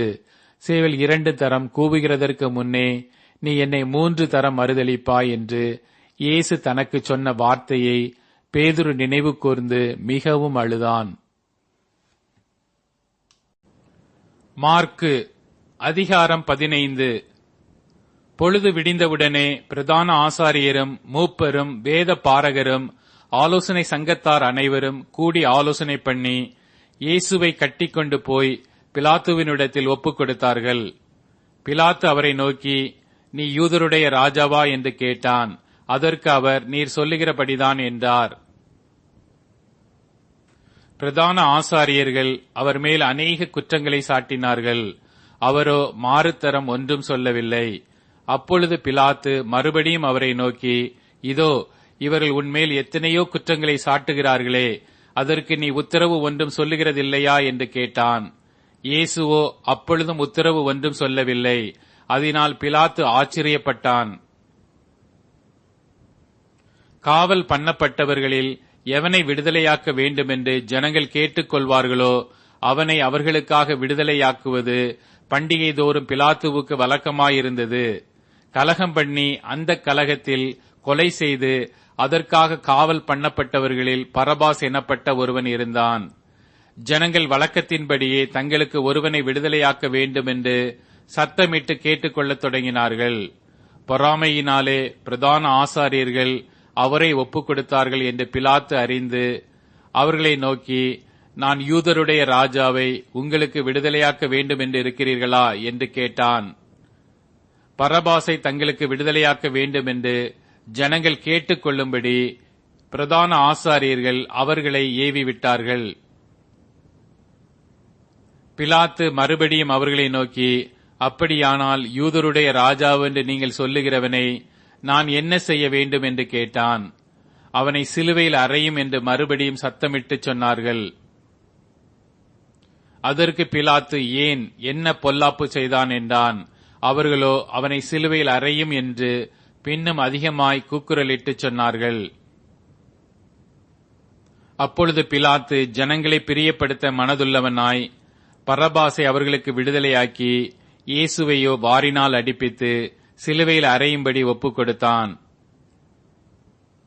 அப்பொழுது போர்ச் சேவகர் அவரை தேசாதிபதியின் அரமனையாகிய மாளிகையில் கொண்டு போய் அவ்விடத்தில் போர் சேவகருடைய கூட்டம் முழுவதையும் கூடிவரச் செய்து சிவப்பான மேலங்கியை அவருக்கு உடுத்தி முள் முடியை பின்னி அவருக்குச் சூட்டி, யூதருடைய ராஜாவே வாழ்க என்று அவரை வாழ்த்தி, அவரை சிரசில் கோலால் அடித்து அவர் மேல் துப்பி முழங்கால் படியிட்டு அவரை வணங்கினார்கள். அவரை பரியாசம் பண்ணின பின்பு சிவப்பான அங்கியை கலற்றி அவருடைய வஸ்திரங்களை அவருக்கு உடுத்தி அவரை சிலுவையில் அறையும்படி வெளியே கொண்டு போனார்கள். சிரேனே ஊரானும் அலெக்சந்தருக்கும் ரூப்புக்கும் தகப்பனுமாகிய சீமோன் எனப்பட்ட ஒருவன் நாட்டிலிருந்து அவ்வழியே வருகையில் அவருடைய சிலுவையை சுமக்கும்படி அவனை பலவந்தம் பண்ணினார்கள். கபாலஸ்தலம் என்று அர்த்தங்கொள்ளும் கொல்கொதா என்னும் இடத்துக்கு அவரை கொண்டு போய் வெள்ளைப்போலம் கலந்த திராட்ச ரசத்தை அவருக்கு குடிக்க கொடுத்தார்கள். அவர் அதை ஏற்றுக்கொள்ளவில்லை. அப்பொழுது அவரை சிலுவையில் அறைந்தார்கள். அதன் பின்பு அவருடைய வஸ்திரங்களை பங்கிட்டு ஒவ்வொருவன் ஒவ்வொரு பங்கை எடுத்துக் கொள்ளும்படி அவைகளை குறித்து சீட்டு போட்டார்கள்.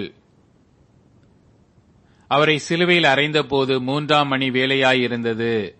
அவர் அடைந்த ஆக்கினையின் முகாந்திரத்தை காண்பிக்கும் பொருட்டு யூதருடைய ராஜா என்று எழுதி சிலுவையின் மேல் கட்டினார்கள். அல்லாமலும் அவருடைய வலது பக்கத்தில் ஒருவனும் அவருடைய இடது பக்கத்தில் ஒருவனுமாக 2 கல்லரை அவரோடே கூட சிலுவையில் அறைந்தார்கள். அக்கிரமக்காரரில் ஒருவனாக எண்ணப்பட்டார் என்கிற வேத வாக்கியம் அதனாலே நிறைவேறிற்று. அந்த வழியாய் நடந்து போகிறவர்கள் தங்கள் தலையை துலுக்கி, ஆ ஆ, தேவ ஆலயத்தை இடித்து 3 நாளைக்குள்ளே கட்டுகிறவனே, உன்னை நீயே ரட்சித்துக் கொள், சிலுவையில் இருந்து இறங்கி வா என்று அவரை தூஷித்தார்கள். அப்படியே பிரதான ஆசாரியரும் வேத பாரகரும் தங்களுக்குள்ளே பரியாசம் பண்ணி, மற்றவர்களை ரட்சித்தான், தன்னைத்தான் ரட்சித்துக் கொள்ள திராணி இல்லை. நாம் கண்டு விசுவாசிக்கத்தக்கதாக இஸ்ரவேலுக்கு ராஜாவாகிய கிறிஸ்து இப்பொழுது சிலுவையில் இருந்து இறங்கட்டும் என்று சொல்லிக் கொண்டார்கள். அவரோடே கூட சிலுவைகளில் அறையப்பட்டவர்களும் அவரை நிந்தித்தார்கள். 6ஆம் மணி நேரம் முதல் 9ஆம் மணி நேரம் வரைக்கும் பூமி எங்கும் அந்தகாரம் உண்டாயிற்று. 9ஆம் மணி நேரத்திலே இயேசு ஏலோயி ஏலோயி லாமா சபக்தானி என்று மிகுந்த சத்தமிட்டு கூப்பிட்டார். அதற்கு என் தேவனே என் தேவனே ஏன் என்னை கைவிட்டீர் என்று அர்த்தமாம். அங்கே நின்றவர்களில் சிலர் அதை கேட்டபொழுது, இதோ எலியாவை கூப்பிடுகிறான் என்றார்கள். ஒருவன் ஓடி கடற்காலானை காடியிலே தோய்த்து அதை ஒரு கோலில் மாட்டி அவருக்கு குடிக்க கொடுத்து, பொறுங்கள், எலியா இவனை இறக்க வருவானோ பார்ப்போம் என்றான். இயேசு மகா சத்தமாய் கூப்பிட்டு ஜீவனை விட்டார். அப்பொழுது தேவ ஆலயத்தின் திரைச்சீலை மேல் தொடங்கி கீழ் வரைக்கும் 2ஆக கிழிந்தது. அவருக்கு எதிரே நின்ற 100க்கு அதிபதி அவர் இப்படி கூப்பிட்டு ஜீவனை விட்டதை கண்டபோது, மெய்யாகவே இந்த மனுஷன் தேவனுடைய குமாரன் என்றான். சில ஸ்திரீகளும் தூரத்திலிருந்து பார்த்துக் கொண்டிருந்தார்கள்.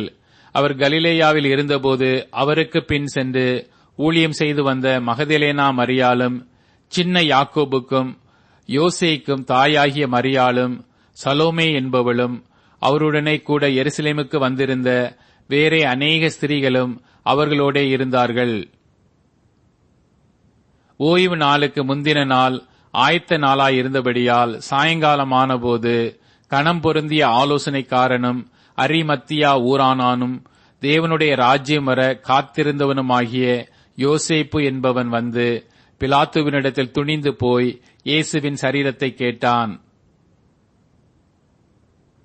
அவர் இத்தனை சீக்கிரத்தில் மரித்து போனாரா என்று பிலாத்து ஆச்சரியப்பட்டு 100க்கு அதிபதியை அழைப்பித்து, அவர் இதற்குள்ளே மரித்தது நிச்சயமா என்று கேட்டான். 100க்கு அதிபதியினாலே அதை அறிந்து கொண்ட பின்பு சரீரத்தை யோசேப்பினிடத்தில் கொடுத்தான். அவன் போய் மெல்லிய துப்பட்டியை வாங்கிக் கொண்டு வந்து அவரை இறக்கி அந்த துப்பட்டியை சுற்றி கண்மலையில் வெட்டி இருந்த கல்லறையிலே அவரை வைத்து கல்லறையின் வாசலில் ஒரு கல்லை புரட்டி வைத்தான். அவரை வைத்த இடத்தை மகதலேனா மரியாளும் யோசேப்பின் தாயாகிய மரியாளும் பார்த்தார்கள். மார்க்கு அதிகாரம் 16. ஓய்வு நாளான பின்பு மகதலேனா மரியாளும் யாக்கோபின் தாயாகிய மரியாளும் சலோமே என்பவளும் அவருக்கு சுகந்த வர்க்கமிடும்படி அவைகளை வாங்கிக் கொண்டு வாரத்தின் முதலாம் நாள் அதிகாலையிலே சூரியன் உதயமாகிற போது கல்லறையின் இடத்தில் வந்து, கல்லறையின் வாசலில் இருக்கிற கல்லை நமக்காக எவன் புரட்டி தள்ளுவான் என்று ஒருவரோடொருவர் சொல்லிக் கொண்டார்கள். அந்த கல் மிகவும் பெரிதாயிருந்தது. அவர்கள் ஏறிட்டு பார்க்கிறபோது அது தள்ளப்பட்டிருக்கிறதை கண்டார்கள். அவர்கள் கல்லறைக்குள் பிரவேசித்து வெள்ளை எங்கி தரித்தவனாய் வலது பக்கத்தில் உட்கார்ந்திருந்த ஒரு வாலிபனை கண்டு பயந்தார்கள். அவன் அவர்களை நோக்கி, பயப்படாதிருங்கள், சிலுவையில் அறையப்பட்ட நசரேயனாகிய இயேசுவை தேடுகிறீர்கள். அவர் உயிர்த்தெழுந்தார். அவர் இங்கே இல்லை, இதோ அவரை வைத்த இடம். நீங்கள் அவருடைய சீஷரிடத்திற்கும் பேதுருவினிடத்திற்கும் போய், உங்களுக்கு முன்னே கலிலேயாவுக்கு போகிறார், அவர் உங்களுக்கு சொன்னபடியே அங்கே அவரை காண்பீர்கள் என்று அவர்களுக்கு சொல்லுங்கள் என்றான். நடுக்கமும் திகிலும் அவர்களை பிடித்தபடியால் அவர்கள் சீக்கிரமாய் வெளியே வந்து கல்லறையை விட்டு ஓடினார்கள். அவர்கள் பயந்திருந்தபடியினால் ஒருவருக்கும் ஒன்றும் சொல்லாமற் போனார்கள். வாரத்தின் முதலாம் நாள் அதிகாலையிலே இயேசு எழுந்திருந்த பின்பு மகதலேனா மரியாளுக்கு முதல் தரிசனமானார். அவளிடத்தில் இருந்து அவர் 7 பிசாசுகளை துரத்தி இருந்தார். அவள் புறப்பட்டு அவரோட கூட இருந்தவர்கள் துக்கப்பட்டு அழுது கொண்டிருக்கையில் அவர்களிடத்தில் போய் அந்த செய்தியை அறிவித்தாள். அவர் உயிரோடு இருக்கிறார் என்றும் அவளுக்கு காணப்பட்டார் என்றும் அவர்கள் கேட்டபொழுது நம்பவில்லை. அதன் பின்பு அவர்களில் 2 பேர் ஒரு கிராமத்துக்கு நடந்து போகிற போது அவர்களுக்கு மறுரூபமாய் தரிசனமானார். அவர்களும் போய் அதை மற்றவர்களுக்கு அறிவித்தார்கள். அவர்களையும் அவர்கள் நம்பவில்லை. அதன் பின்பு 11 போஜன பந்தி இருக்கையில் அவர்களுக்கு அவர் தரிசனமாகி உயிர்த்தெழுந்திருந்த தம்மை கண்டவர்களை அவர்கள் நம்பாமற் போனது நிமித்தம் அவர்களுடைய அவிசுவாசத்தை குறித்தும் இருதய கடினத்தை குறித்தும் அவர்களை கடிந்து கொண்டார். பின்பு அவர் அவர்களை நோக்கி, நீங்கள் உலகமெங்கும் போய் சர்வ சிருஷ்டிக்கும் சுவிசேஷத்தை பிரசங்கியுங்கள். விசுவாசம் உள்ளவனாகி ஞானஸ்நானம் பெற்றவன் ரட்சிக்கப்படுவான், விசுவாசியாதவனோ ஆக்கினைக்குள்ளாக தீர்க்கப்படுவான்.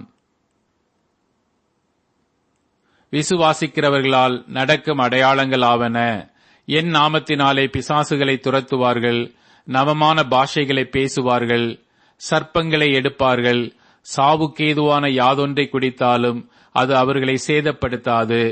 வியாதியஸ்தர் மேல் கைகளை வைப்பார்கள், அப்பொழுது அவர்கள் சொஸ்தமாவார்கள் என்றார். இவ்விதமாய் கர்த்தர் அவர்களுடனே பேசின பின்பு பரலோகத்துக்கு எடுத்துக் கொள்ளப்பட்டு தேவனுடைய வலது பாரிசத்தில் உட்கார்ந்தார். அவர்கள் புறப்பட்டு போய் எங்கும் பிரசங்கம் பண்ணினார்கள். கர்த்தர் அவர்களுடனே கூட கிரியையை நடப்பித்து அவர்களால் நடந்த அடையாளங்களினாலே வசனத்தை உறுதிப்படுத்தினார். ஆமேன்.